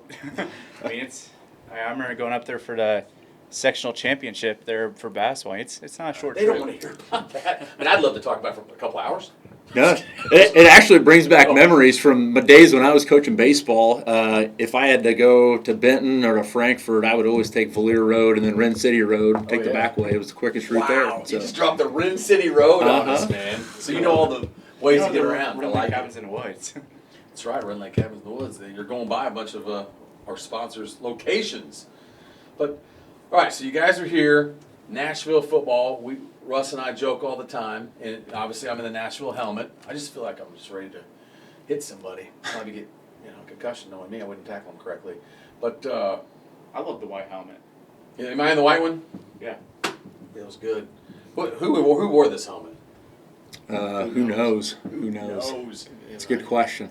So, week 1, out of the way. Tell me about week 1, guys. Odd feeling. All of our coaches had kind of the same sentiment. I mean, the score ended up a lot lopsided. We all kind of came out of it thinking, we didn't play that great. We didn't feel like. At times we had flashes on offense, but I felt like we left points on the board in the first half. I felt like we easily should have had a 3-score lead going into halftime. It was a 2-score lead.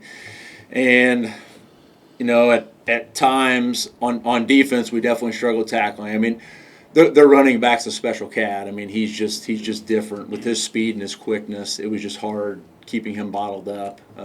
What's the kid's name? Mekhi Shorter. Yeah. And we knew, so he's only a junior too, so we're gonna have to deal with him next year. 2-year contract with him? 2-year contract. Yep. So just watching him on film, I mean that was the fear going in: is are we gonna be able to contain this kid? And luckily, I mean, he ran for almost 200 yards, but he never broke the big one. We kept him from any long scoring runs, but just weren't real happy with how we played on defense. You know, we thought we gave up too many big plays, and just our inefficiency on offense. Like I said, there was flashes. You know, I thought we ran the ball really well. And our passing game was okay. We didn't have to go to our passing game a lot, but I just felt like our execution should have been better. And I think we let the game go on too much longer than it needed to. What was the final score? 42-14. You scored 42, Coach Kuz. Yeah, but it was, you know how it can be. I mean, scores can definitely be deceiving. Never enough for But him. I just talked about how deceiving our score was. And we were up. I think we were up 2 scores. They had just scored. They went for an onside kick, and it didn't go 10 yards, so we got it. I took a shot on first play, and Cole just sailed it a little bit while they picked it off. And at this point, we were dropping like flies. We had kids cramping left and right. And Liquid IV, Liquid IV, Liquid IV. And our coaches kind of look at each other and like, this is not good, because they definitely had the momentum. But Right. our defense stepped up, got a stop, we got the ball back, and then went up 3 scores, and that was kind of the game. I mean, I think it's anytime you play Roxana though, and you beat them by a few possessions, that's good. I mean, We had about 4 touchdowns. yeah, I mean, you guys have. I mean, you look at it going into this season. You guys have one of the toughest schedules. I mean, if you're in Mississippi, you have one of the toughest schedules. Mhm. I mean, you look at it. I mean, you guys just played Roxana, a playoff team from last year. Probably gonna be a playoff team again this year. You got Carterville up next. Who do you guys play week 3? Westglen. Westglen. They were just in the playoffs last year. Then you got the motorboat, the Mississippi division, and I mean, I got the motorboat from Mississippi. and then you just got. I mean, it's just a tough conference, tough schedule you guys have there. But I mean, how much does that help you guys? I mean, you got a young team, and it's just going to help this team out even more, I think. But I mean, from your perspective and your perspective, how much does that help you guys?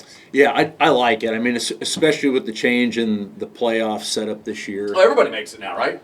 Basically, which I don't like, by the way. I don't want to get off on that tangent, but yeah, I dislike everything about it that they did. That's made me happy. The moving it up, adding teams in. You're going to have 2 and 7 teams get in, which I hate. I didn't think there was anything wrong with it before, because I don't think it's going to fix the conference hopping and the teams dodging. The teams that are worried about their end result, I think they're still going to dodge the better teams. They're still going to avoid scheduling teams, which I don't get now. Why you would want to do that, and maybe the thing that I hate the most about it is the round 1 bye if you're one of the top 8 seeds. Hate it. I just and you It look. kills your momentum. It does. Everyone is playing to be peaking at playoff time, so why do you want to take a break then? It makes no sense. The only scenario where it helps you is if you're really banged up and you need that week to get healthy. That's the only scenario I can think of where it helps you. But no, getting back to your question, I really like our schedule. I've liked, ever since Carterville has moved to the other side, we've kept them on our schedule. I think that game makes us better, just because this year's no different. I mean, you look at their team on film this year; they look like your typical Carterville team. They're big, they're long, they're athletic, and I don't think we usually see teams that are just built like them. When their team comes out on the field, they look like a small college team. I think that helps us prepare for playoffs, and it definitely helps us get ready for a conference tilt every year. And this year, and maybe even more so than last year, there's such balance to our conference. I heard you guys on your preview show, Darren Kennard was saying you could draw draw out of a hat one of 4 teams, and that might be your best bet of trying to pick who wins the conference, because I really think it's up for grabs this year. And on top of that, we played Chester week 9. So another game that they're in the playoffs every year, but I like it. I would much rather go into the playoffs knowing that you're battle tested rather than knowing have we seen this type of team yet. I definitely would never want to go into the playoffs thinking that. I'm going to ask you this before I ask Brantley his first question here. How much longer until we just open the floodgates? I mean, if you're already going to have probably 2-7s get in this year, how much longer to the state? Because I'll give myself a heart attack if I talk about this state too long. But I mean, I love Southern Illinois. I do. I love the 618. I'll die for the 618. But some parts of the state drive me absolutely flipping nuts. So I don't like the mentality where we're going with this state with sports. How much longer till we say we don't want to hurt people's feelings? Let's just everybody's in. Let's just make it basketball and baseball. Everyone. Yeah. It definitely wouldn't surprise me. I mean, do you think that's where we're going? It's either that or the districts are going to get passed. I think that might happen first. Okay. It got passed once and then got reversed, which is why I think they pushed this new format forward so quickly. They didn't give it a year to marinate and everyone get their ducks in a row, because last time they did that, there was a new proposal they got that basically reversed the districts. So I'm sure that's a big reason of why this got pushed forward so quickly. So there wasn't a year in between where that same thing could happen and things get reversed. But no, I could see there being another push for districts. That wouldn't shock me at all. I hope it doesn't happen. I'm biased because, our setup is good. I love our conference. I love the competitiveness of it. I like the freedom we have in scheduling our non-conference games. Sometimes it can be difficult finding a team that's willing to play you. Knock on wood, we've had pretty good luck with that, and hopefully that continues. But no, the step or direction that was taken with all these changes, I just don't like it. Football is the one sport where you had to earn your way in. You had to have a good regular season to get your way into the playoffs, and there was a feeling of pride that came with that, to know that you had a good season and you qualified for the playoffs. And now that's gone. Like I don't know that we'll ever do another playoff shirt again. That was my question. I was going to ask that. Coach Bro is going to hate me. Coach Bro from Me Sports, he's gonna hate me. But seriously, you going to wear a shirt that says 3 and 6? What's the pride in that? That's not pride. And if I'm 2 and 7, I not to talk down on anybody, but if I'm 2 and 7, I'm not wanting to go to the playoffs. No. I'm just wanting to pack it in and say, well, how do we get better for next year? You're playing somebody now. There might be some buys, but you're still probably playing like an 8-1 team. Yeah. I don't get it at all. Coach, I want to ask this. So say that we're keeping this playoff thing, so we keep that the way it is structured, everything. Johnson City a couple years ago, Black Diamond with Vine and Goreville, not being there. Johnson City scheduled up. They got Dixon on their schedule. Remember that. One of Trey's best friends. Remember? Yeah. Obviously, you guys got Carterville on there, but does anything stop you from adding like a Breeze Central and just a little bit north of you guys, or even a Byron or something like that to your schedule to just help you with round 3? Russ went from Breeze Central 12 miles away to Byron. Hey, Byron. Thanks a lot, Russ. Byron, Nashville on schedule now. Hey, we're calling you out. Putting us on the spot. Nashville wants you. No, but seriously though, with the playoff structure being the way it is, would you ever consider adding more teams, like more Carterville caliber teams? So I think it makes you more apt to not shy away from those games. I think me and him were coincidentally talking about this on the way here. I think the one difference when you're talking about 2, possibly 3A schools that you need to consider is what is your depth and how much can you stomach injuries. Obviously that's the risk. You play those upper echelon opponents, probably going to be a physical game, more risk of injury. When is it in the season? I'm definitely not taking that game in week 9 going into the playoffs. If it's week 1, week 2, more apt to do that. But I think you still have to consider, what is my depth? What does my numbers look like? I think those things have to go into consideration. For sure. When you're bigger schools, when you got 100 kids on the roster and you're a good 2 deep at most spots, fine. What's the harm in doing that? I don't know why you would shy away from scheduling those types of teams. All right, Brantley, here's the $1 million question. Just asked this to, no, I'm not asking that question yet. I just asked Peyton Dunning this, 3 weeks ago? Yeah, 3 weeks ago. I'm not going to ask you if you can take him yet. We'll ask that in a minute. How is it playing for Dad? All right. Do you call him Dad, Coach Kuz? It's Dad. It's Dad. It's Dad. Okay. Yeah. Do the guys hammer you for that, for calling him Dad? Not really. No. It's No, because you're bigger than them. exactly. Exactly. I mean, how is it playing for Dad? It's great. It has its challenges. With he's a little bit harder on me than the other people at times. Practice gets rough, but I always got Coach Bro and Coach Goforth, like I mentioned earlier. Kind of calm me down whenever I'm cussing him out without him hearing me. But Thanks for being honest. Yeah, but no, he does a good job of keeping practice at practice. We'll come home and probably the first 15 minutes when we get home, we'll go over practice. Things went well, went bad. But after that, he does a good job of being Dad. Yeah, I do try and leave it on the field and not harp with them at home. I can usually tell if he's wanting to talk about something football related because he'll just come upstairs and he won't say anything. He'll just kind of linger, and he never lingers upstairs. Never want.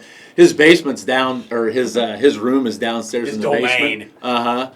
And so if he's upstairs around Mom and Dad, we know something's up. So usually I can tell if something's bugging him from a game or practice. So I can usually pull it out of him then. But he is right on the practice field, though. I think the downfall that I have is if there's something I'm probably wanting to say out loud to someone else that I know I probably shouldn't, he usually gets the brunt of it. Just because I know I've always been hard on him growing up. So I know he can take it, and he's going to brush it off, and he's going to be fine.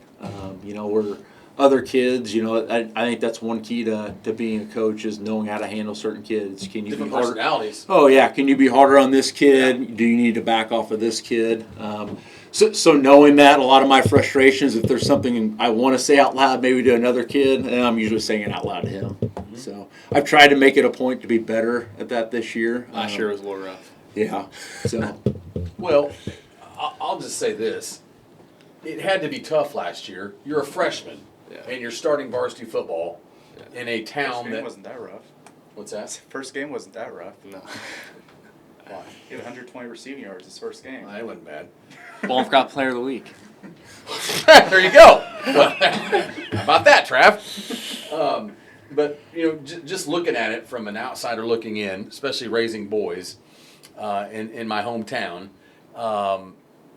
that had to be something that went through your head that I'm starting him. Mm-hmm. He's going to be one of my dudes, and we're going to rely on him. Talk about that kind of mindset as going into last year with him. Last year, so in 100% honesty, there was zero plan to pull him up. So going in, leading up to the summer, probably a couple weeks before, I had found out that the kid who I thought was possibly going to compete for the starting quarterback spot, or for sure be our backup, he wasn't playing. We had no other quarterback in the program outside of Cole, who last year was a sophomore, and ended up starting every game for us. So I knew just from him being around our offense so long that he was at least going to be able to pick it up. So I moved him up during the summer because for the most part during the summer our freshmen they're pretty segregated from our varsity. So I brought him up in the summer just so I had another quarterback. And I've always known he's a better receiver than he is quarterback. And so we were like, well, while he's up here, why don't we just rep him at receiver? And it became clear, fairly quickly, for sure by midway through the summer, that he's going to have to play for us because he was picking up our offense pretty well. And honestly, I probably held out a little longer, and Coach Goforth was like, hey, we got to play him. Put him in. Yeah, So we did, and kind of rest is history. I mean, he did well. Obviously he's my son, so I'm biased, but also knowing that I'm extremely hard on him. It was hard to deny that he was definitely one of the key parts of our offense last year. For us, I've asked 43 questions. You gotta ask some. I definitely agree. I mean, but what for you? I mean, obviously Dad talked about how the summer went and everything, but. What was it like for you? I mean, you can touch on this too, but what was it like for you going into that first game and saying, hey, playing for Dad, going to be playing for the Hornets today, and Dad, I mean, what was it like for you to be like, my son's going to be going out there being one of the guys for me this week? So, for me, it was, well, I was a little nervous, but I had been around it for so long. Ever since he took the job when I think I was in first grade. I think your second year, I was on the sideline with him. I would be the ball boy. I would just stay on the sideline with him. I had just been there for so many games, so I kind of knew what it was like the atmosphere and everything. But you never really know what it's like to get tackled until it happens the first time. I just remember the first time I was expecting just to get blown up, and it wasn't after the first time. It's all the nerves kind of just go away, and then from there it was just focus on what am I doing every play, and it kind of just the game just flows along. Just really proud. I mean, obviously, I never dreamed that it would pan out the way that it did. Him, having the opportunity to come up as a freshman, and then for him to have the type of season that he did, just really, really special. And it's even more special that I know I got 3 more years with him. And because, like I said, I never dreamed that his freshman year I would have been coaching him up on varsity. And so just happy to have that experience, and just him being around the program for so long. I said he's been our ball boy forever, and that's what he's been waiting for. I mean, he's been waiting to play Nashville Hornet football forever. And so just great to see him have such a great start to his varsity career. Brantley, I'm gonna ask you this. This is a dad, thinking about having sons that play sports. What's it mean for you being a Hornet? You were a ball boy for your dad all these years. You've grown up to wear these colors. What's it feel like? How special is it for you, man? It's just been my life for so long. I've just grown up around all these guys, all these previous guys that he's coached, all the guys who've been all state, all conference. There's just so many guys that I've admired, and I've just tried to shape my game around players he's coached. So it's awesome. I've been waiting to do this forever, and it's awesome that it's finally here, and I'm playing for the Nashville Hornets.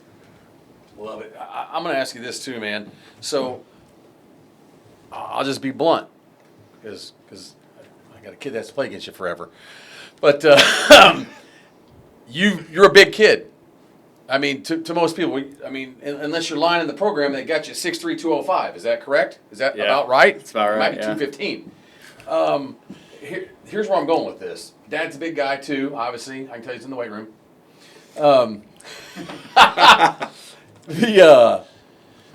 There comes a time, though, I've had this discussion with both my sons. Everyone's big in high school. Okay, if you're just playing freshman versus freshman, there's some smaller guys out there. Right. But even once you get to the JV level, everyone's bigger, varsity even bigger. What pushes you and motivates you to... There's a lot of 6'3s when you get to the Mississippi division. Roxana had some 6'3s. Carterville's going to have 6'3", 205s. I mean, what pushes you to be better? To keep because does that make any sense? For sure. Your athleticism, eventually, there's a lot of big guys. You've got to, what pushes you? Him. To be honest, he keeps me in line more than anything. There's days where I'm not really in the mood to do something, and he's like, let's go get up and run, or let's go lift weights, or let's go run routes, let's go work on our hands. There's always stuff to improve on, and you can't always just rely on your size, because there's always someone bigger or stronger. So sometimes it's the athleticism. I mean, sometimes I can rely on my size. Sometimes I'm just bigger than somebody. Then there's other times where there's bigger dudes than me, and kind of have to rely more on my athleticism. So him keeps me in line the most. Work ethic, right, Coach? Well, and I will say, getting back to our father-son dynamic, I am, and this is probably a fault, not probably, my wife would definitely point out this fault, that Mrs. Coos. I'm definitely quicker to probably be critical of him than praise him. There's always something you did wrong. No matter how good you played in the game, you could have done this better or that better. And those are I tell them all the time, those are the things you need to focus on. If you want to be content, then yeah, focus on all the great things. But if you want to get better, what are the things that I could have done better, and how do I get better at those things?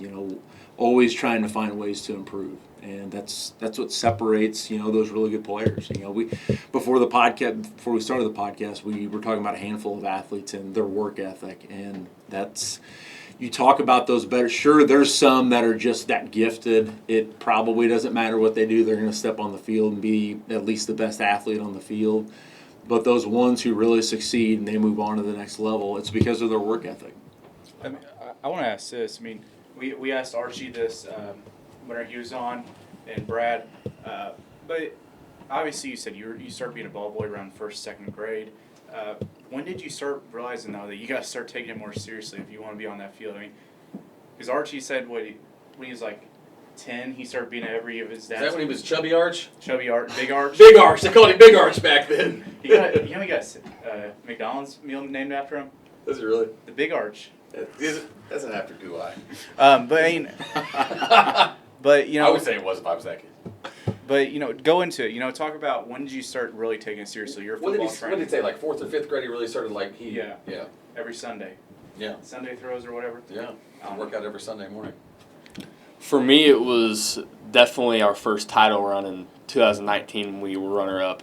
Just watching that team play, it was awesome. I looked forward to Friday night every single game, and I knew that I wanted to be one of those guys one day. And then again in 21, we made another title run. Just as I got older, watching some of these guys just dominate. I'm like, this needs to be me. And I think it was 8th grade. We started lifting in our basement, to get stronger. And I always wanted to do that just because I knew by my sophomore year I wanted to be playing varsity for him. I never imagined that I'd be playing for him as a freshman. I just didn't think it would pan out that way. But, obviously it was a good thing we did weightlift because freshman year did play. Yeah, I mean, always, when he was young, growing up, whatever season he was in, whether it was basketball, baseball, he played flag football when he was in grade school. Whatever season he was in, we were always doing something with that sport, whether it was going to the gym every night and shooting or playing catch and hitting.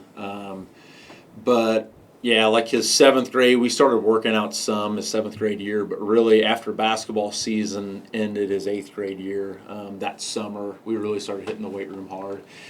And I think he could see the benefit of that. He could start to see his body change. He could see his strength numbers going up. So I think that really clicked with him. If I work hard at this, there's going to be benefit to it. And so I think that's when he really started taking off. I'm going to ask you this. So we talk about this all the time, and being as much maroon that goes through my veins, Coach, I'm just going to be blunt, and they say I'm a shameless promoter, whoever comes on the show. I can't help it. It's in my blood, man. But you guys have it going. I brag. I brag on Benton basketball. I brag on Benton golf. I brag on Benton women's basketball. I brag on Benton football. Benton football. New look. Yeah, the new picture for Benton football. I mean, we've had a tremendous wrestling run. We've had a tremendous, baseball went to a sectional for the first time in, 8 years last year. But it's unparalleled. It is. I'm not just saying this because you two are standing right here. You can pick the sport. Your town, Hulk Hogan just fell down. Men's or women's. I mean, that's WCW Hulk and that's WWF Hulk. Okay, there's 2 different Hulks, Brantley. Okay, that's why there's 2 in here. But, talk about it, Coach. I mean, seriously. It's unparalleled to this area, the success that the town of Nashville, Illinois, with how many students in your high school? 350 now. It's our enrollment's definitely not growing. It was back when I graduated in 2004, we were over 500, and it's shrunk down to 350 now. Are you 40? I am 40. Yep. I'm 40 years old. Mike Gundy, guys. That's a Mike Gundy. 48. I'm 48. Yes, I'm super old. But seriously, touch on that. I mean, we talked about it before the podcast started, but I'm saying this, and it's hard because I'm a Benton Ranger, and I brag on these sports all the time. But the run that Nashville has had, I make my sons every time we go in your gym, Assembly Hall. So is it still called Assembly Hall? Mm-hmm. Yeah. When you go in that gym, I make my boys look at those banners and I say, look at men's and women's, boys and girls, whatever you want to call it. Look at the sports, look at the banners. You guys might take it for granted. Other towns don't. In the last 20 to 25 years, it's crazy. Yeah. No, you're right. And we definitely don't try and take it for granted. I try and remind our players all the time about how lucky they are to grow up in this community. We were just talking about it last week. We wrapped up our gold card sales, which is our fundraiser. And for the 2nd year in a row, we broke a program record for sales. And Are you allowed to say how much? I think we made $16,000. Good for your school, man. So, Good for yeah. the program. Good Yeah. for the program. But I talked to the kids These about are expensive. it. Well, yeah. So we added it all up, and it's between like $1,500, $2,000 like per player. All the equipment you have in those kids. So yeah, it adds up in a hurry. But where I was going with that was talking to the kids about that doesn't happen if Nashville is not so invested in their sports programs, and they take it for granted because they really haven't known anything else. They've just always grown up around it, knowing success in all those sports, but they are very lucky to grow up in such a sports-minded community. And you're right, it isn't just one sports, and it isn't just boys' side or it's girls' side. All of our programs have been very blessed to have great success over the years. And it hasn't been just a recent run. I remember back when I was in high school, we kind of got sick of, God, the girls are winning this again, and they're winning that again. And it was just state appearance after state appearance. And just rubbing it in over there. Just state appearance. We're sick of it. We're going to state again. And when I was growing up in the 90s, it was, the great music. Yeah. The Lee era was just getting going, and we went to the state tournament, I think, 3 or 4 times in the 90s. And good problem to have. Yeah. What is it, though? I mean, he's getting to reap the rewards of it, right? These second, third generation kids. You were part of it yourself. Go back, you graduated in 2004. Why? Because there's a lot of small towns. Sure. Coach Kuz, it's Kuz from now on. But there's a lot of small towns that haven't had, that love sports. Sure. I can name a bunch, I'm not going to do it on this camera, that have fallen off in these last 20 to 25 years. I'm going to ask you this. Do Nashville people you have, where's your wife from? Nashville. Okay, this is where I'm going with this. Do Nashville people come back to Nashville, like your class, or do those people live all over the country? I think you're seeing less of it just because there's not, in the Nashville community, I mean, it's very much a farm community, but the town itself is really kind of landlocked. It's all farm ground around it, so there's not a lot of land being developed. There's probably less people moving back than other towns you might see, so that kind of worries me too, to see what's the long-term effects of that. But getting back to the root of your question is, what's such a big part of it? I think one, youth sports has always been a huge priority in Nashville, and the parents have always done a good job of stepping up and starting their kids young, and then our grade school sports have always had great success. God, you win nonstop state titles in your grade schools. And I think that's a big part of it, is winning does breed winning. There is something to that. So people want to be part of a winner. Yeah, the kids get used to that in grade school, and they want to continue that in high school. And and I mean, outside of that, I mean, I don't know that you can point to any one thing. Obviously, we've been blessed to have good athletes, but those have to be cultivated from a young age, So, do you realize, looking in from a guy, I'm sports crazy. I am sports nuts. I'm telling you, I know you know this already. Hunter, you're from Carterville, right? Yeah. Ton of success, Carterville. A lot of success. We're from Benton. None of our schools have this kind of success. I mean, if you look, how many state appearances in football? 3. In the last, how many years? Our first was 98. We had runner-up in 98, and then 19 and 21. All right, so there's 3 in state football. How many in basketball? Oh, man. 50? You're going to test me on that. Sorry, but I mean, just roundabout. I mean, I would say 10. It's got to be double digits. I think it's like 12 or 13, somewhere around there. State title a couple of years ago. Yeah, I know, a state we championship. had 2 state titles, one in 78, and then The year I was born, I'm 48. 48. and then in 22. Yeah, I watched that game. And then Came close. We had the second place. We were up against, I think it was Bloomington Central Catholic, and their Division I kid, he went off in the last few minutes, and yeah. So, and then any other men's sports state stuff? I mean, we just talked football, basketball, baseball. Has it ever? Baseball, we haven't made a state appearance since '99. Okay. But man, the number of 30-win seasons. Oh, it's unheard of. Yeah. Yeah, baseball has been tremendous, obviously, at Nashville. I know that because we've been on the other end of it a lot. But okay, so let's flip the script. Let's go to girls' sports. I mean, girls have been more successful than boys. a lot of schools can't say that. Yeah. I mean, the girls' sports at Nashville, we should be doing a show. About 7 shows. I mean, between track, Girls basketball is just girls like basketball, uncomparable. softball, unbelievable. Yeah. Are you guys good at volleyball too? Yeah. Of course they are. If Emma Bierman doesn't get hurt, she maybe single-handedly wins the state track meet this year. We have the Brinkmans go out. Yeah. Wow. I- What is in the water? Yeah, I mean, 'cause you just look down the board. I mean, like Benton here at Benton, we'll get some all-state football players, every couple of years. I mean, Nashville, I mean, it feels like you guys have one of those guys. I mean, you guys just have a lot of talent. I mean, you guys you have Isaac Turner and Quinn. No, it's. Quinn Buckner, no, it's a different guy. Go through your team. I know where he's going with I was this. just talking about from a couple years ago. Oh, from a couple years ago. There's Yeah. just always dudes. I mean, you just keep Yeah. reproducing, and then obviously you got this group of guys coming in through right now. We talked about before the show, Samuel Kohlbaum. Ah. Like every team, every one of your guys' teams, and you guys just have several dudes. I mean, and it's like that in every sport. Why is that? And talk about some of those dudes. Yeah, I can't put my finger on the why. Obviously we've been blessed. I mean, the success we've had in football over the recent years is obviously you pointed to the number of great players that we've had. I think the coaching consistency has been key. I mean, the guys on my staff, Continuity, right? Yeah, they haven't been just on my staff. They've been in the program for years and years, and they're all from Nashville, so they have a vested interest in wanting to see the Hornets succeed and build our program to try and be better and just build sustained success. I think that's a big key too, is consistency in the coaching staff. I'm going to ask you this because you've had lots of great players, but you touched on coaching, and coaching is a big deal. We just had Justin Groves on here. He bragged on you a lot. But he did. He bragged on you.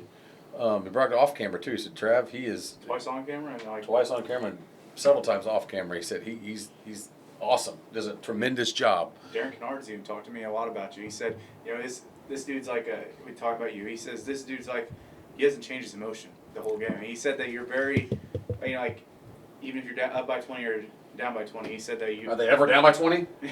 He said you make a lot of great play calls, a lot of clutch play calls, and he said that he just really respects you for the coach that you are. And he said that he thinks whenever you talk about coaches, he thinks that Nashville assistant coaches, the Nashville head coach, is just top of the line.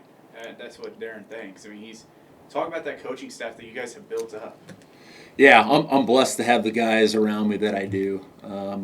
One, I mean, they're all great guys. I tell them my parents that year or every year at our banquet about how they can have faith that their kids are in good hands because they, yes, they love football, they love Nashville, but they're just good dudes all around, and they truly care about the kids, and they want to teach them the game the right way and respect the game. We talked about that a lot too. It's one thing, going out there and being good and winning, but it's doing it the right way. Are you going out there? Are you showing respect to your opponents and to the officials and to the game? Because if we weren't, I mean, I don't want to win in that fashion. So, I think it's teaching the kids how to compete and play the game the right way, and just the longevity, I haven't had a whole lot of coaches come and go. There's been pretty good consistency. Like my line coach, he's been with me the whole time. My receivers coach, my defensive coordinator has been with me since my first year as head coach. So, if I was having coaches come and go, I don't know that we had the consistency that we've had, but I've been lucky in that regard. I'm going to ask you this before I ask Brantley a question here. I see this all the time with schools, turnover. Some schools, it's and that table's full of kids and athletes and coaches from all over Southern Illinois. But I see the model for success in these towns that keep winning, and you said it, the continuity. And here's where I'm going with this, and this might tick people off. I don't care. I think when someone has a vested interest, it means more to them. They're going to go that extra mile. It's not going to bother them to go do that extra scout. It's not going to. There's not going to be an excuse that they can't do this or that. When it's your hometown, I know when it's the Benton Rangers for me, and it's the Nashville Hornets for you guys. I think that plays into it. I'm not saying you can't. There could be people who say, "Hey, man, this team wins state every year, and all these guys are from everywhere." I'm talking about down here. I think there's something to be said when the guys have a vested interest in those colors. It means more. 100%. Because it's where I was born and raised, grew up. You know, I have no desire to coach anywhere else but Nashville. You know, so I think knowing that, you know, if I was somewhere else and knowing I'm 1 foot in, 1 foot out, you know, am I really going to give it my all? Am I really truly going to care? You know, if I'm always going to be wishing I was somewhere else. But Nashville's the only place where I want to be. And I think I can say the same for all my coaching staff. And because of that, it just means more to them. And we like to express that to the kids as well. You know, we want them to share the same desire for Hornet football that we do. I'll ask you this. I have no clue what you're going to do in life. Are you 15 or 16? 15. When do you turn 16? October. Okay, so then you won't need dad anymore. You'll be driving all the time. Here's what I'm going to ask you. You're still going to need money, though, for Oh, gas. mine still do. I mean, Trey's got a job. He's still asking me for money all the time. I'm It like, doesn't. dude. It doesn't hurt. I mean, Drives me nuts, Russ. Do you know yet? I mean, I had Coach Groves on here earlier. He said he didn't know what it was later in life when he knew he was going to be a coach. Do you see one day you working with that, or when you get out of high school? What are your dreams? What are your plans? I mean, I would love to do it, right? I've been around it for so long, and I've always loved being at the games. I love playing, obviously, but even before that, you know, just being on the sidelines watching the games and just learning so much about it. I've learned so much from him. I would love to, you know, one day, you know, maybe help him out. I mean, have you thought about, you're just a sophomore in high school, but have you thought about college, what you'd like to possibly go into? I mean, if I was to play a sport in college, I would love to play football, but I love football, but I really love Nashville Hornet football. So I think it's just this program is what I've loved for so long. So whatever happens at the next level, if offers come in and it's in the picture to play, I would love to do it. But if not, it wouldn't kill me. I think you'll play college football, don't you? I hope so. I mean, let's pray you stay if that's healthy. something he wants to do. Sure. I talked to, you know, some kids who are maybe pondering that decision. You know, if you go to play college football, you have to love it, you know, because it may It's a not. grind. Depending on where you go, it may not be the same experience you had in high school, where the whole town is centered around that sport and that team, and you're a local celebrity. Depending on where you go, it may not be like that. You know, you're going to be one of however many kids on a roster, and you know, it may not be the same. So, you know, I think when kids go to college, and to play sports, they have to be doing it for the right reasons and to make sure that they really love that sport, and you know, they're willing to put into work, because it quickly becomes a full-time job when you get to that level.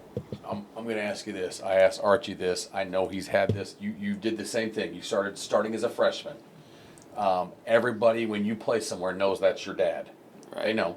When he plays somewhere, they know Brad's his dad, which is part of it. When Peyton Denning goes somewhere, they know his dad's right there. You know, that's the good and the bad. I can kind of see it in your eye. I can see it already. But tell me, do you like it when the other town knows who you are? And you know what I'm saying? Do you feed off that? I do. For sure. I love it. You like it? Do you like it when it's rowdy? Did Archie say he likes it when it's rowdy? yeah, he did. Yeah. Yeah. Big that's crowds, awesome. right? Yeah. You want them yelling at you? Yes, actually, yes. Love it. I want to ask this. I I'm mean, getting fired up now, Russ. when I'm ready to eat. I'm ready to eat. Is it time to eat yet? some little Caesars out there. I'm gonna eat some little. I'm gonna eat and I'm gonna work out. No, I mean, who's your guys? I mean, when Nashville's ready to play a big time football game, I mean, I love. Everyone's their rival because everyone loses. No, but I liked playing Nashville whenever I was in high school. But you know, when you're ready, when Nashville's getting pumped up, I mean, like some of your favorite games you're ready, looking forward to on the season schedule. I mean, some of the rowdiest games on the season schedule. Sure. I will say that for whatever reason, everybody loves beating Nashville. I'm not sure why. We seem to be everyone's rival, but for whatever reason. But I think it's kind of shifted a little bit. Because you win at everything, Coach. That's why people want to beat you. You know, obviously we still have Carterville on the schedule. It probably means a little less just because they're not on our side of the conference. So I think when that change happened, That was a huge rivalry, wasn't it? yeah, I think especially in football. Yeah, I think it lost a little bit when they went to the other side of the conference. But in football, anyway, Benton's probably become our biggest, just because in recent years it's been so back and forth. The home, at least since I've been head coach, the home team's won every game, and Really? it's been back and forth, and they've all been close games too. And Where's the game at this year?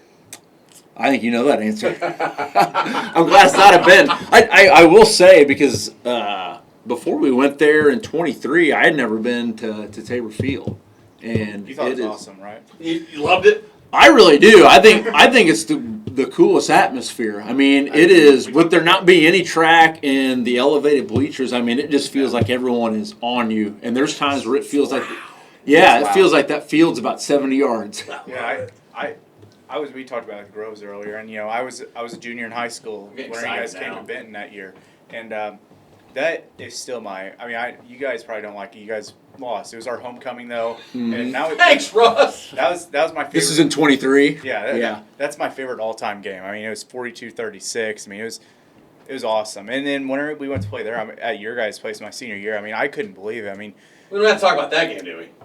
We got. Can we just talk about the 42-36 game? No, I mean, the environment there is just as crazy. I mean, I remember we went there during COVID.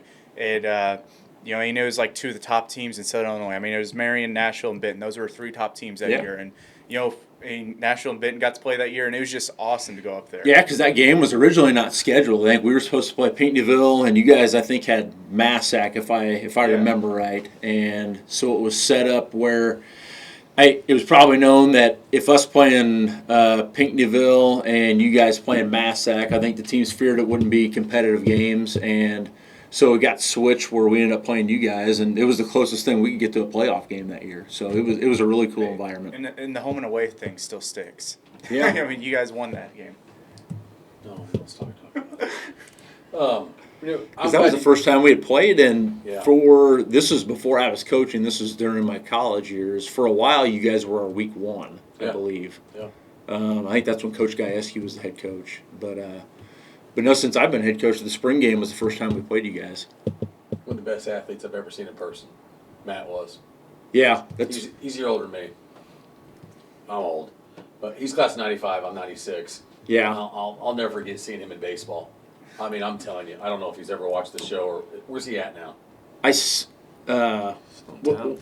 Matt at? Yeah, where does he live now? I mean, does he live in Nashville? He still lives in Nashville. Okay, I didn't know. Yeah. No, he lives right down the road from his family farm, and he runs. Him and his younger brother Jay, they run Fred's meat processing. Okay. In Ashley, so they took over their dad's business, and it's growing. I think he hit a baseball 5,000 feet when I was a junior.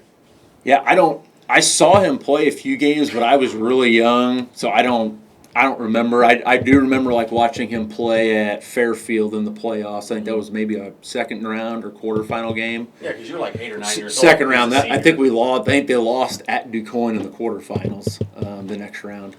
So that would have been, I think, 94. Would you consider him one of the top all-around athletes to go through Nashville? Oh, for sure. Yeah. I mean, what did he play at Indiana State? Was he both for a while? Yeah, both for a while. Yeah. Division I both. I mean.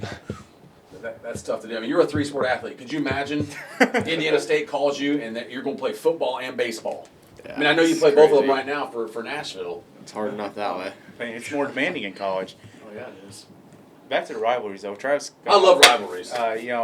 Nashville DuQuoin was also a good game last year. I mean, talk about it because you guys were obviously DuQuoin's one of the top programs in Southern Illinois. I mean, the Mississippi's a rivalry right now. The Mississippi, whole entire Mississippi. But I mean, talk about from your playing days. I mean. And just saying to now, I mean, how DuQuoin Nashville is, and just overall, I mean, just some of your top rivalries, even from high school. Sure. I mean, DuQuoin and AJ was probably our big ones when I was in school. Well, AJ was real good back then because they were loaded. Yeah, we lost a tough game to DuQuoin at our place my senior year. That's when AJ was just starting to get rolling because. Like the class with Josh Alley, so he would have been a senior my sophomore year. So that buzzsaw was just getting rolling whenever I was in high school. They went on a 20-year run. Yeah. So every year, I mean, it just seemed year in and year out, it was AJ and DuQuoin. They were battling out for the top of our conference, and we were there some years, we would kind of go maybe 4 or 5 year stretches where, we'd be down for a little bit. We'd have a couple good classes and we'd make a good run. But it just seemed like those two teams for the longest time, they just had the consistency. And obviously, that's what we're trying to build towards now is just, long-standing consistency. I haven't asked you yet, but I'll go with you first here. The Mississippi is a gauntlet this year. I mean, Darren Kennard said it. last week, put all the names in the hat, shake it up, throw them out. Obviously, you're a Nashville Hornet. You think your guys are the top. You should. I mean, you're obviously it's your school, it's your team. But between Benton, West Frankfort, DuQuoin, I mean, it's a load. Yeah, for sure. I like playing the heavy schedules like with the good teams, just because it's so much more fun when you're going into a week knowing, okay, this is going to be a tough game, rather than some of the teams that are down. Like it's still awesome. It's just like the hype of the game, the hype of the week, and knowing that everyone's going to be there is awesome. Does it help you lock in? For sure. And yeah, just knowing that everyone's going to be there and it's a huge game, we're going to have to play really well to win. It's awesome. Yeah. Nashville's a tough place to play. Trey almost got thrown out last year. as a brother watching his brother. Did you really? Yeah. I was- Sophomore game. They told him to hush his mouth over there. I was like, Trey, you're acting like your dad. Awesome. Proud dad moment. Trey's a little quiet, but he was yelling a lot. Well, the refs came over and We need to like told him to get- calm down a little bit. Should we They get- told you or your son? Told Trey to settle Okay. down. We need to get Trey with a camera. Like, you know, we need to start following him around at games. I think that'd be a fun time. It's about like him and Ryder. You know how many subscribers that channel would have? A lot. It'd have to have a bleep thing probably and stuff. Maybe. No, it'd get more subscribers if you 7 didn't. trillion. If you didn't have one, it'd just get more. Is it a gauntlet this year? Yeah, for sure. Probably more so in, man, probably in a year that I can remember. There's think never that's what been Gross 4 said. teams No, that no. With Frankfurt having everybody back, because what did they lose? 1 starter from last Yeah. year? Yeah. They graduate 5 seniors. for a school their size, you know, their enrollment's not much bigger than you guys now. Yeah. They've got, what, 24 seniors, they tell us? No, they had 21. They've 21. got a class of 90 kids, and they got 21 seniors. Yeah. So, and I think what people don't realize for last year with them is our score was pretty lopsided with them, but they had 5 starters out when we played them. They were really banged up when they came to our place last year. So, I mean, that, I'm not going to fall into that trap of thinking that game is, Sure. Last year's going to be zero indication of what this year's game with them is going to be. And then DuQuoin really returns a lot. I mean, I know they lose, their 2 dudes in the quarterback and Brown and Jones. And those 2 are definitely difference makers, but they have a lot coming back. And so They had some guys out last week. I know you know this. it's what I heard. Yeah. I mean, I'm not going to get into names, but I heard they had some guys out in the secondary. it definitely and had to affect them because I'm going to tell you this right now.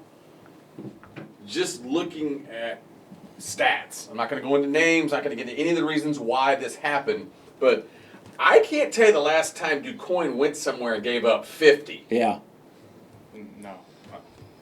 Right? Yeah, and I don't know anything about. I mean, I know now Mount Carmel was down last year compared to. They must their not be down this standards. year. I wouldn't think so. Seems like they got a dude at quarterback. I haven't seen him play at all, but the numbers he put up, he must be a guy. Their fans are going after Russ a little bit on the old Ballin4God. Everybody is. Carterville is too. I know. Did you see everybody going after you though? I was like, Mount Carmel people, they It's not watch even us. It's not even just me. There's like 8 people on the poll. I mean, yeah, I know, but I was like, dang, Mount Carmel people won. I saw they said we only consider them when they're good. I'm like, I consider them all the time because that's my dad's voting district. I consider them when they pay for the gas bill for an hour-and-a-half trip. It's most. Well, when is Mount Carmel never good? I mean, They're that's always good. they are always That's- good. You talk about a juggernaut. I mean, they've been good forever. But you touched on it obviously with DuQuoin.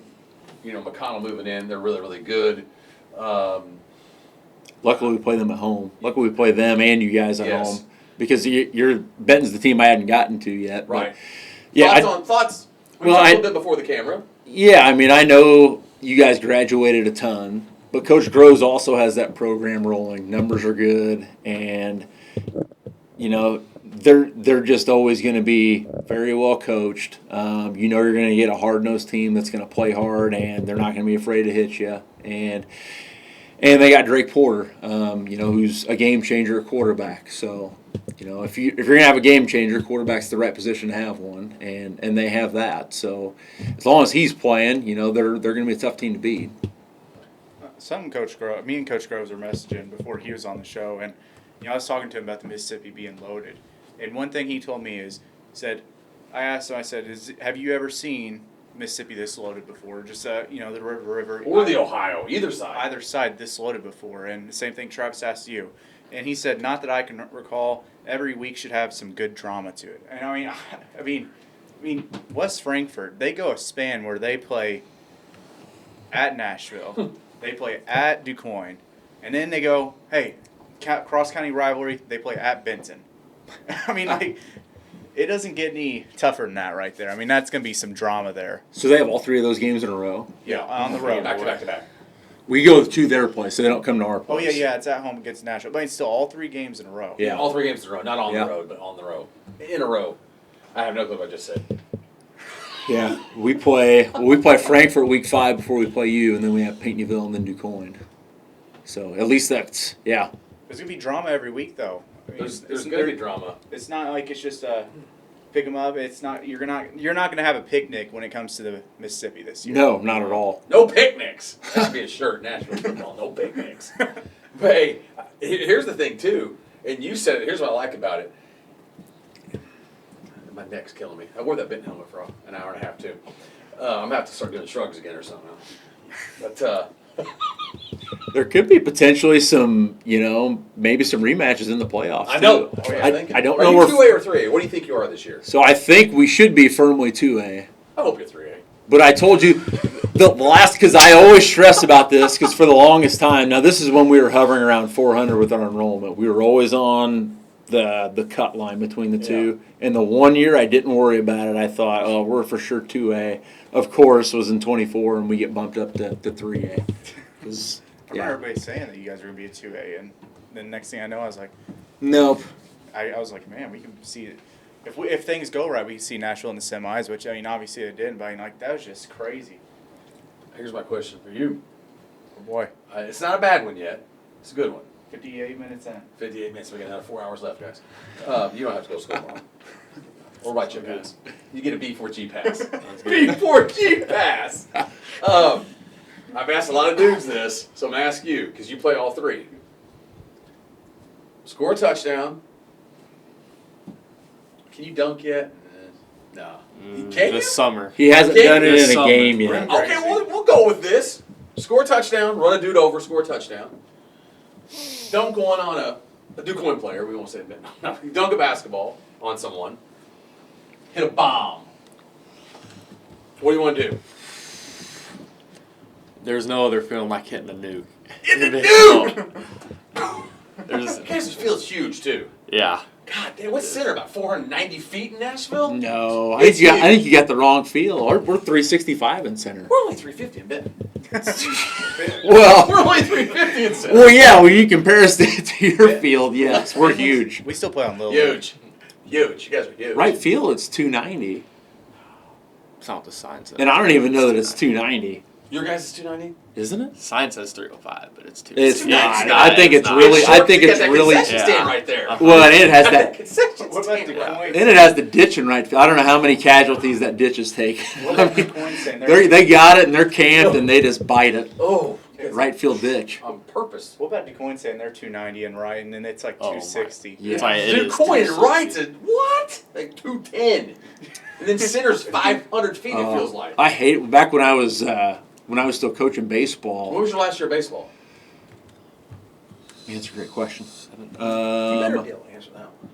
I didn't ask you how many state titles the girls had. So it was. No, so I do know. So it would have been. Is my hair moved? It doesn't look pretty like it used. So my last year was the spring of 20. That was Okay. supposed to be. Ended up season didn't happen because of COVID. So that would have been my last season. And I switched jobs and had to give it up. But no, I was the pitching coach for 11 or 12 seasons. Bringing you back this year. What's that? We're bringing you back. Oh yeah. Yeah, why not? You know something I don't? I don't know. I would love to. I don't think my wife would like it She very will let much. you. You can coach him in 2 sports. Yeah, it's true. I don't know if that would be healthy for the family I dynamic. get Oh, that. my. I get Talking that. about football and baseball. You talk about baseball enough at the house. But Are you Cardinal or Cub fans? neither. Really? Neither. Like I'm not a big fan? MLB. I'm Not college. at all. I'll watch college baseball all day. Yeah, MLB, I'm not. We're not really College, we like pro college sports baseball. people. Oh, Florida.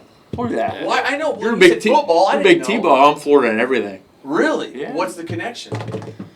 I started liking them back in the '90s during the Spur era. Ball coach. When I really got into it was '01 season when Rex Grossman. You don't wear visors though. Don't wear a visor. No, I do not. But no, so Sexy Rexy. Yeah. Rex Grossman. So Grossman. I used to look like Rex Grossman. They said back in the day. Yeah, he should have won the Heisman that year. Should have. And they should have won the national title that year, but their game with Tennessee got moved at the end of the year because of 9/11. Remember that game? Yeah. That's really Rex like when Grossman was a stud. He was not a stud for my Bears. No. But he was a He stud took for him to the a Super Gators. Bowl, though. Yeah, but if you ask Lance Briggs and if you ask Urlacher, we had a different quarterback. I might have won a title. Yeah, that's probably true. Rex- If you had a guy like Aaron Rodgers, right? I hate the Bears. Aaron Rodgers is great. I'm not going to Go Pack Go, is that what you said? But that's why you're a Gators fan. And everything? Like a Everything. Joakim Noah fan, an Al Horford fan. Oh, yeah. Oh, Uh-huh. Al Horford. Corey See Brewer, him Lee on fire? Humphrey, Corey Brewer. Uh-huh. Oh wow. Oh, gosh. Wait a minute. I'm gonna go. Torian Green, if you want to name the whole starting five. I'm trying to think of that. If you want to go back before What about that. that little guard that was good? That little guard. They had a little guard. Which one? You're not talking about Teddy DuPay? Yes, Teddy Early DuPay. 2000s? Yeah. Wow, dude, we're going crazy. Teddy Mike DuPay. Miller. Mike Miller was great for the Grizzlies. They lost in the title game Number in Michigan. 33, Mike Miller. Go Grizz. Great headband. He had good hair later in life. So you remember the Flintstone, the Michigan all State those guys, crew? Yeah, for sure. Yeah, we lost in the title game to them. Mike Miller was on that team. I can't believe we said Teddy DuPay on Yeah, Udonis Haslam. Udonis Haslam, who played in the he still plays in the NBA, right? I think. With He's Al played Horford. for the Heat for 60 years. Yeah, him and Al Horford, they're still going. Udonis Haslam. Unk. Man, I love this, talking old Florida. So you're Florida football fans. Steve Spurrier. So I like to give Steve Spurrier on the show. Is it true that Kentucky football killed Florida football? Man, you know, whenever we ended, Are you talking about our down era? Yeah. Because ever since Tebow graduated, I don't know, it hasn't been good. Love him. Love Tim Tebow. Got the Kentucky poster ended. out there. Kentucky You don't ended have the poster. streak. Yeah. Kicked the extra. I think they've won 3 of the last 4 games. Luckily, we have their defensive coordinator now. I do think we have the right guy in place now in John Summerall. I think he's going to get turned around. Florida's got the money. I mean, Yeah. they got the NIL machine. So, Dad's Dad's got his Florida. horns up. We got a UT. You got the money. Texas has got more money than anybody. They got that Texas tea, better known as oil. All right, Brantley, let me ask you this. Dad's a big Gator fan. Who do you like? Oh, I'm a big Gator fan with All them. the way Just- Gators. Yeah, all the way. You guys won a national title in basketball, what, 2 years ago? Yeah. Yeah.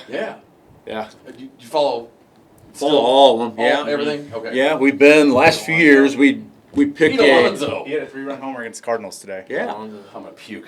Last few years we've been picking a different road series to go to during baseball season. So That'd be Nice. awesome. yeah, Yeah. football season's a little harder to make games. But Yeah. I mean, with the bye week, maybe. I mean, you know, first round of the playoffs, maybe the opening. still, round. I still haven't been to Ben Hill Griffin Stadium, so that's on my You need to bucket go. list. You need to go. I went to a Florida game last year. I was at the Ole Miss Florida game. Unreal. Yeah. I've never been to Ole Miss game, and one of Trey's good friends. Shout out to the Croslins. They've been on the show. Lane Crosland's been on the show. Shane Crosland. How far are we into this show? I just named Hour out. and 4 minutes. Hour 4 minutes of this segment. But Crosland Farms, Trey said, hey, they got an extra ticket. You want to go? So I went down there. Unbelievable experience to go to Ole Miss to watch Florida Ole Miss. And all the Florida people are holding signs that they thought Kiffin was going to go to Florida. Yeah. Right? Uh-huh. And the Ole Miss people are trying to keep him, you know, and obviously Lane Kiffin ends up going to LSU. But, man, the atmosphere of a night game in the SEC, have you ever been to one? Have not, no. Coach, it's unbelievable. It was electric. The entire crowd, whatever the stadium seats, 70, 80,000, stood the whole time. Yeah. Unbelievable. I hear LSU is the best environment at They night. say That's it's what that's what everybody says. I have the Bayou Bengals down there. I David have Braden, it's my dad's old friend. He said that he bought season tickets for LSU for I think What's the name of their stadium? 7 or 8 years straight. Death Valley. Valley. Yeah. He said it's the most insane thing he's ever seen. I mean, he It's grew up. so loud. He grew up here in Deep South, Galatia, Illinois. Yeah. And I mean, he said it's just nothing. It's unreal. I I'm mean, getting fired up. Yeah. Neyland's on my bucket list too. I like to go Neyland, there. I've been to a game. I watched when I lived. I lived in Memphis area for about 3 years when we were first married. We left Virginia, grew up in Southern Illinois, my wife and I both. I get out of SIU, I go out to Virginia for about 3 years, and then, long story short, we end up in Memphis. We kept trying to get closer back to Southern Illinois. So we went Northern Virginia to Memphis, then finally back to Southern Illinois. But I became friends with a guy that had connections with First Tennessee Bank, and they were a big sponsor of the University of Tennessee. And we got tickets. I was living in Memphis, and I watched D'Angelo Williams, and remember D'Angelo Williams Yeah. played in the NFL for a long time. The Memphis Tigers at Neyland against the Vols. It was a fairly boring game. You look up the score. I was at the game in like 01 or 0. No, wait. What year would that have been? 05. The score was like 16-13 or I something. gotcha. But seeing 100,000 people in a stadium. Yeah. And he made me, since I got free tickets, I had to wear like, Memphis Tiger colors. I wasn't a fan of either school, but I was thankful to go to be in there. I mean, I was like scared I was going to get whipped or something. But the atmosphere, just 100,000+, wow. So loud. But I couldn't imagine going like back in the day to watch a Florida UT game. Oh yeah, it's like the 96 game with. Matt Cagle, what? He's a big Tennessee fan. Is he? Yeah. Go Vols, big orange. What do they call it? Orange Crush? I don't know. All right, after some technical difficulties, we are back. Wrapping things up with the we had to switch cameras around. We had a Kouzes. Stephen Kozuszek, he was nicknamed Kuz before, in 6th grade. I don't know, I just now thought about that, but I don't even know where we're at. We got here. We were talking a lot of fun stuff. I think we were talking about St. Louis sports. I was talking You about. said your dad was a big St. Louis sports fan. Yeah, still is. Still follows the Cardinals and the Blues, and the Blues is really the only thing that kind of stuck with me. I'm not an avid Blues fan at all, but when they make the playoffs, I'll follow them. And so, I mean, obviously the year they won the Stanley Cup, that was a lot of fun.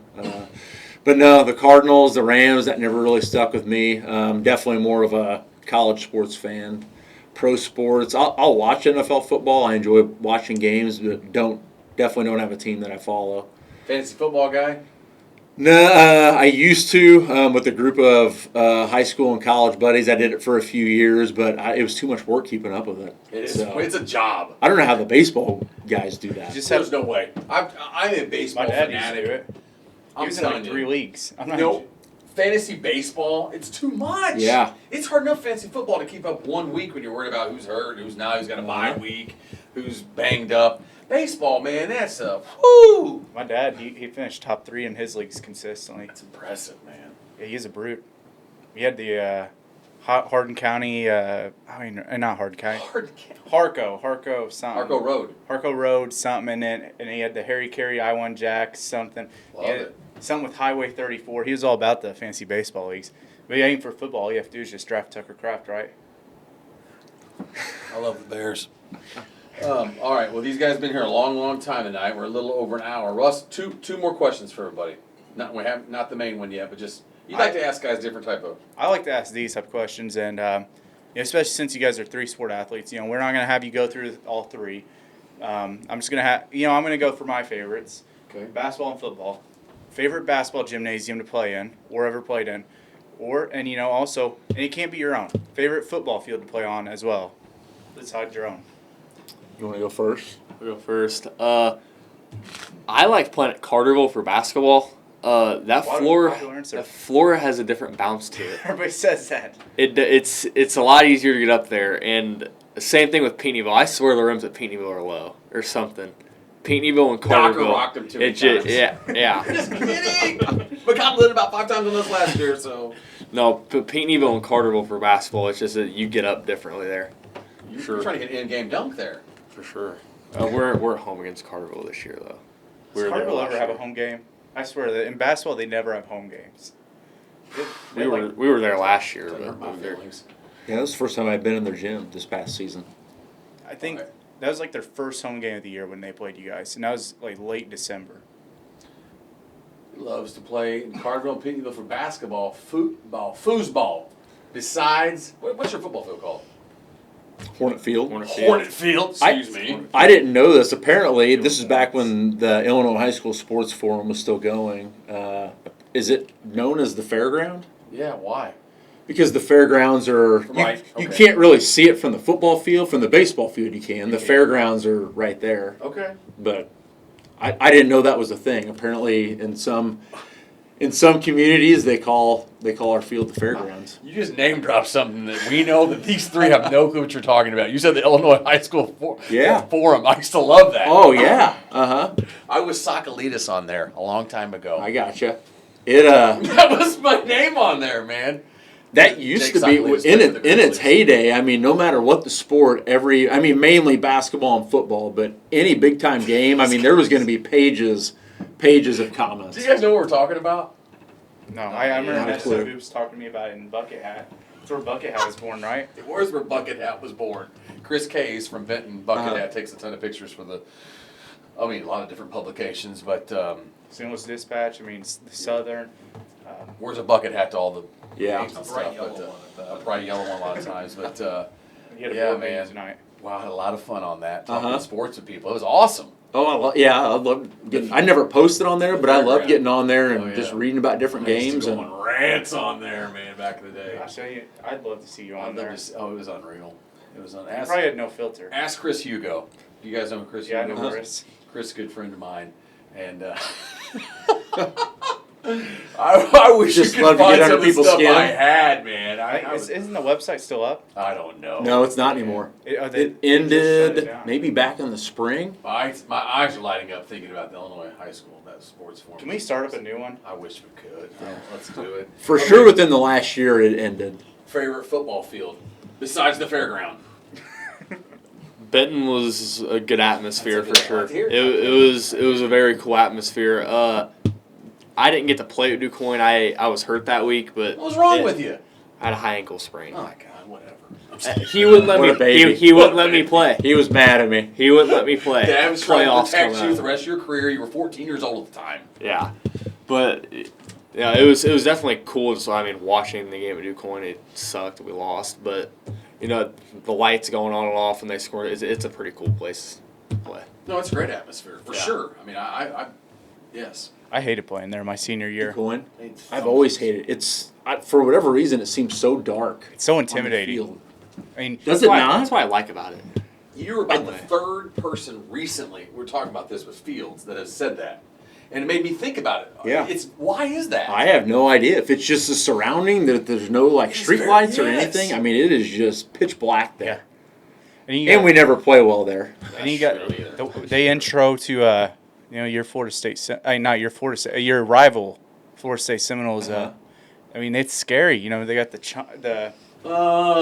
I remember we. Talking about a Braves game or something. I remember we ran out, and then as soon I as know. we ran out, I mean, they started playing out. Do they have an Indian dance and stuff still? Yeah, they do. I'm not even It's joking. amazing. Yeah. Didn't they Well, I dance mean, their prior last- Did they to throw like a spear on the field? They have a person that dresses up like an Indian chief. I like to dress up like a ranger and have little guns.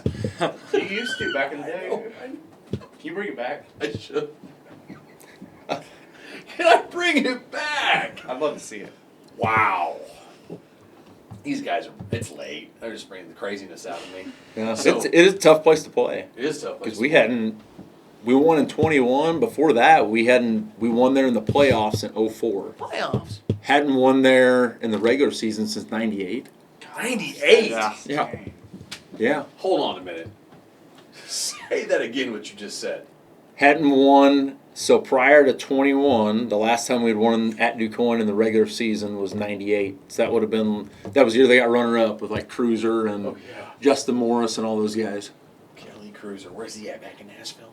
Teaching in Nashville. I know, Yeah. I know.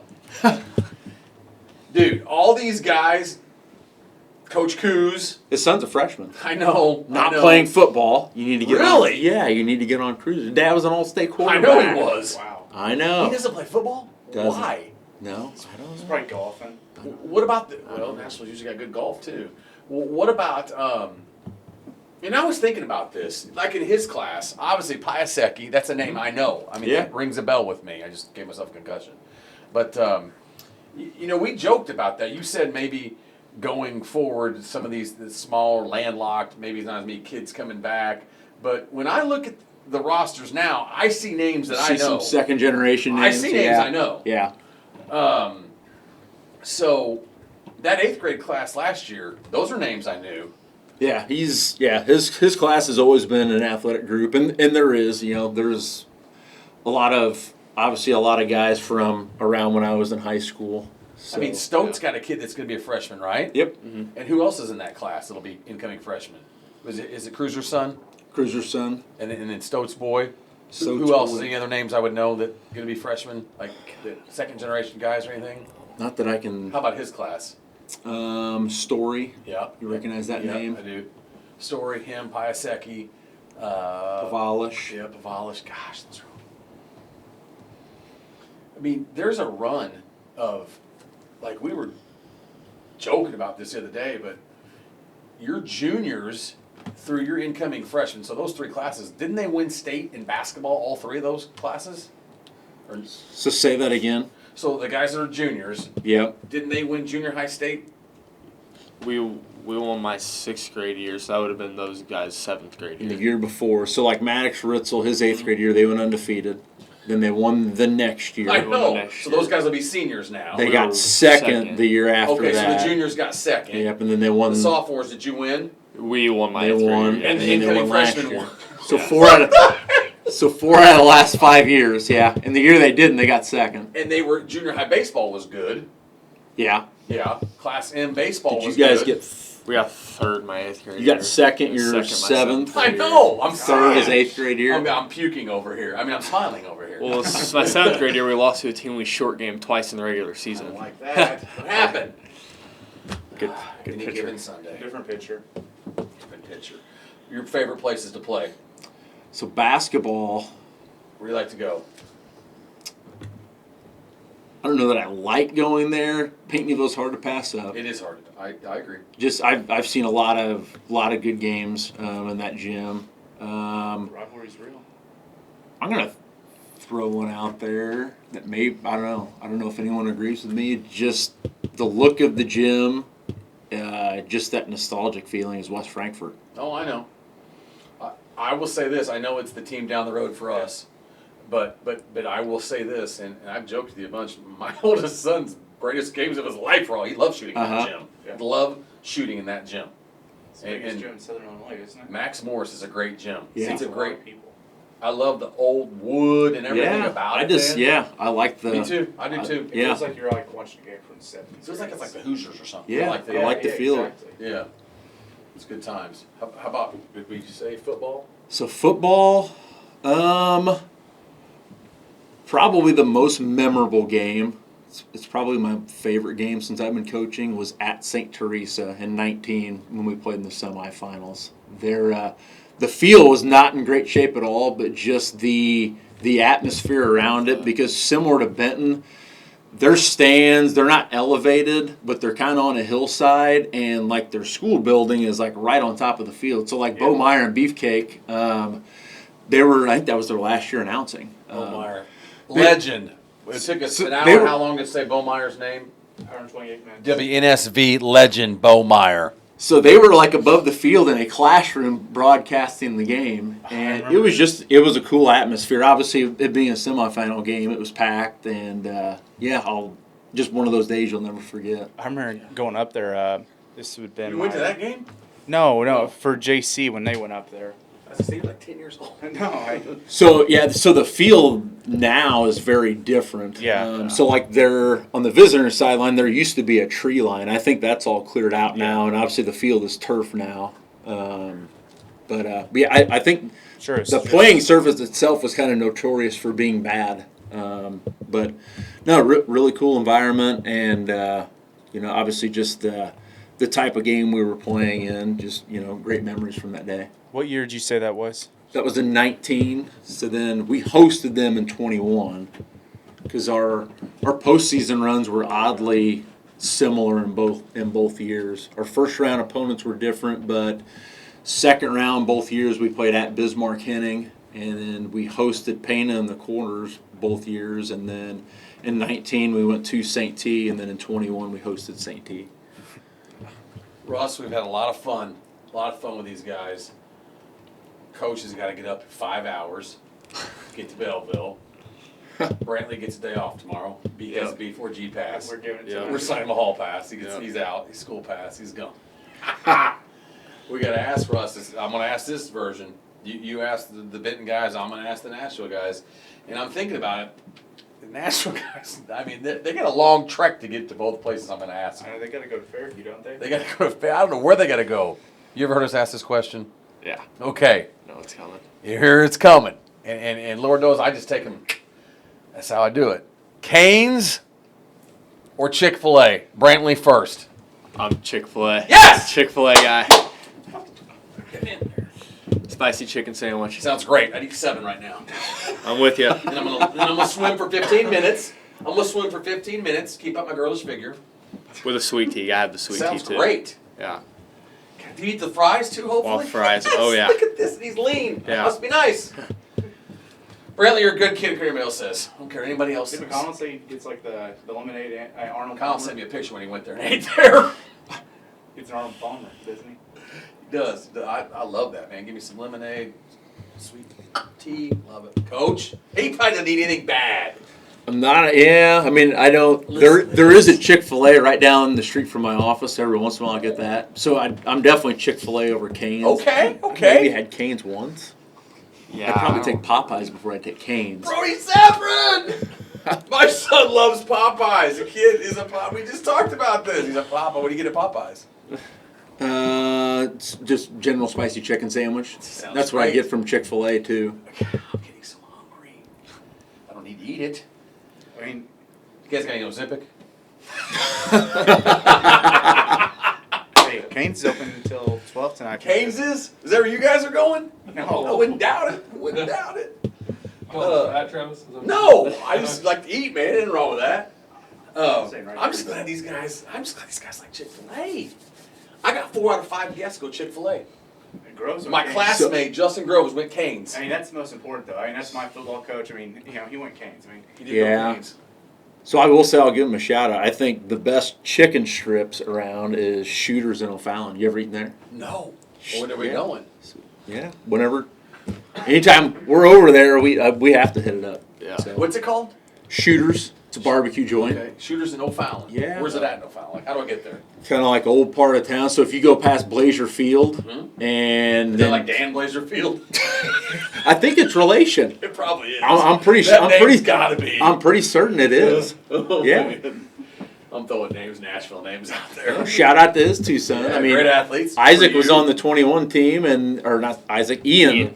Ian was on the 21 team, and then Isaac.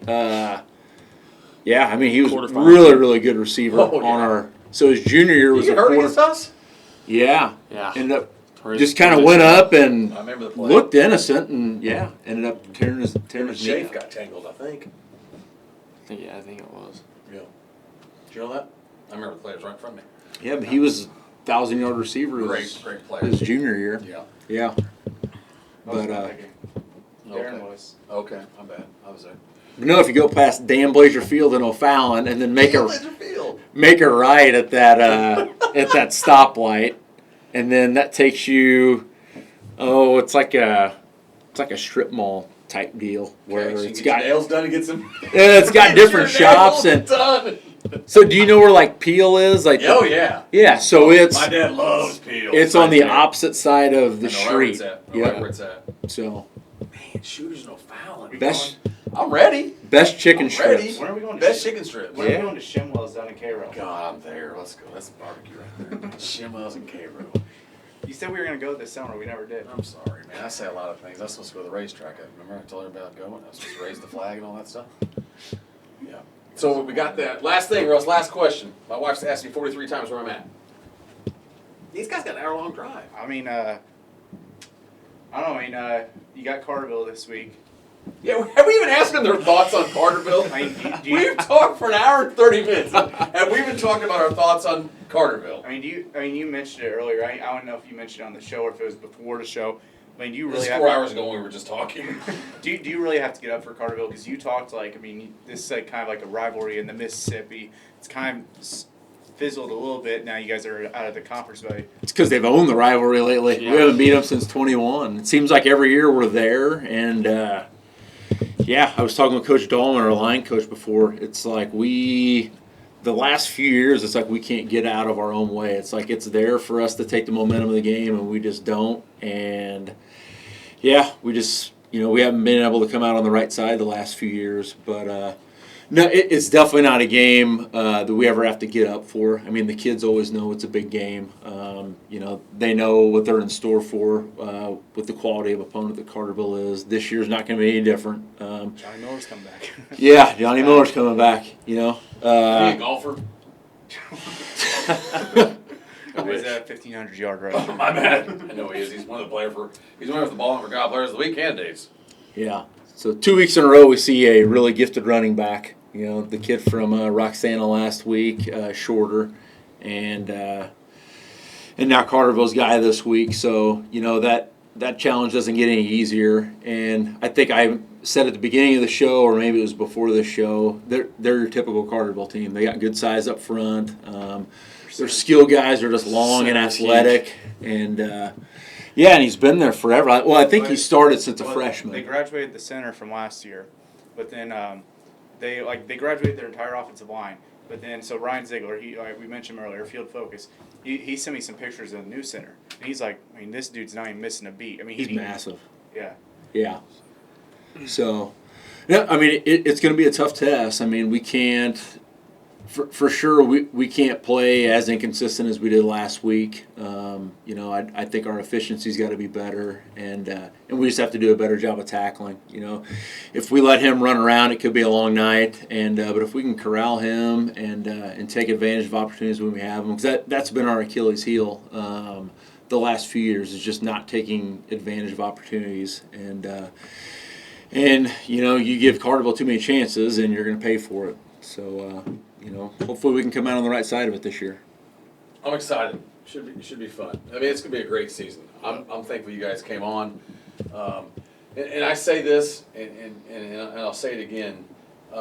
It means a lot to Russ and I. I know it's a busy time of the year. I know you guys are busy. I mean, I played football. I mean, I know how busy football season is. Yeah, I mean, you work a full-time job. You're obviously in the middle of a season, going to school. I think that's why. You've probably heard me say this before on the show, and I'll leave you with this. I think why this show works in Southern Illinois is because people care.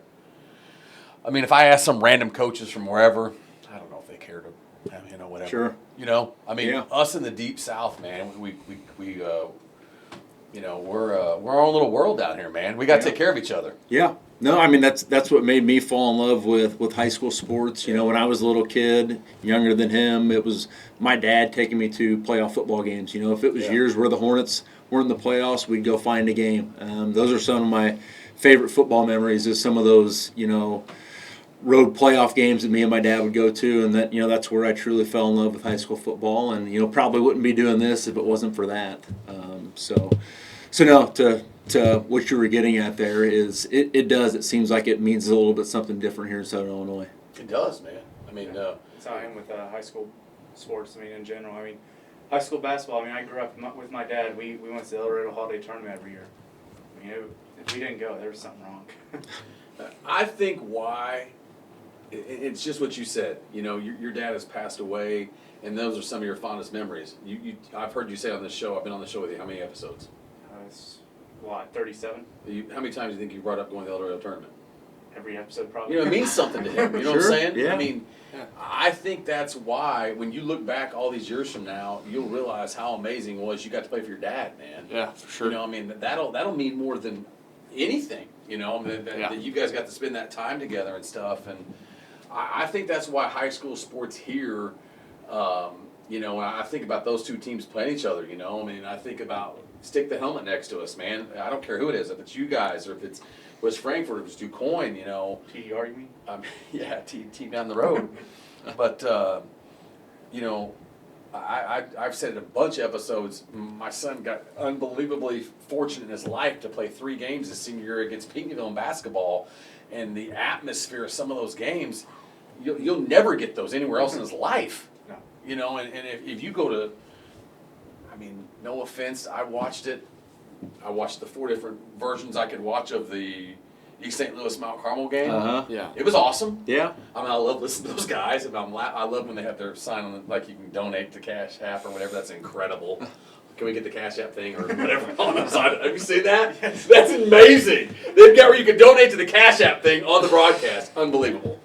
But, I mean, I don't know how many people are at that game. Right. But it's not the same It's feeling. not. It's It's not not. the same. I Yeah. know the athletes are unreal. I know Go Miller is one of the top athletes in the state or the country. I would you know? much rather watch a good 2A, 3A football know. game. I know. It's just, to me, it's a different atmosphere. The passion is Yeah. different. Uh-huh. It's different, man. It is. I'd say hands down. I've told many people this. And I stand on it. I mean, I'd 10 toes in. 10 toes in. I mean, I loved going to those Benton Peeneyville games.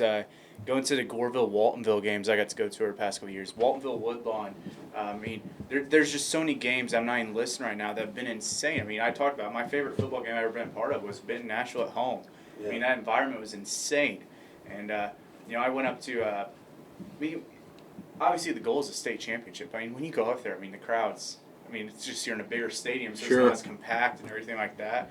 And it's different than, playing on a Southern Illinois football field or a basketball court. It is. You feel so, especially like at NIU Stadium, you kind of feel removed from the crowd a little bit because, one, you look up and it's this huge grandstand and such a small portion of it is filled and the fans are way up there.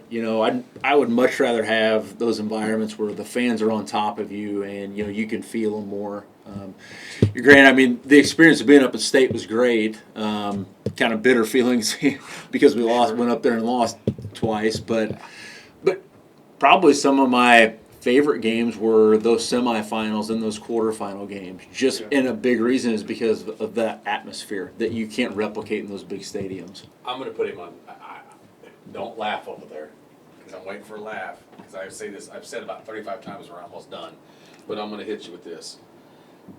What would it mean for you if you could have a state title with your dad? Everything. It's always been the goal all these years. Me just wanting it so bad for him when I was younger, just because I see all the work that he puts into it. It's his life at this time of the year, and I really admire that about him, about how much he cares about it. And if I could help him get one, that would mean everything to me. No pressure. No pressure. Thanks, Travis. No, it's obviously when you go, it's devastating when you go up there and you lose and you see the the heartbreak in the kids' eyes because a lot of them that's their last chance. Sure. But a big part of the heartache too is just knowing, will you ever get back there? That's a big part of it. Is was this your last chance to get it done?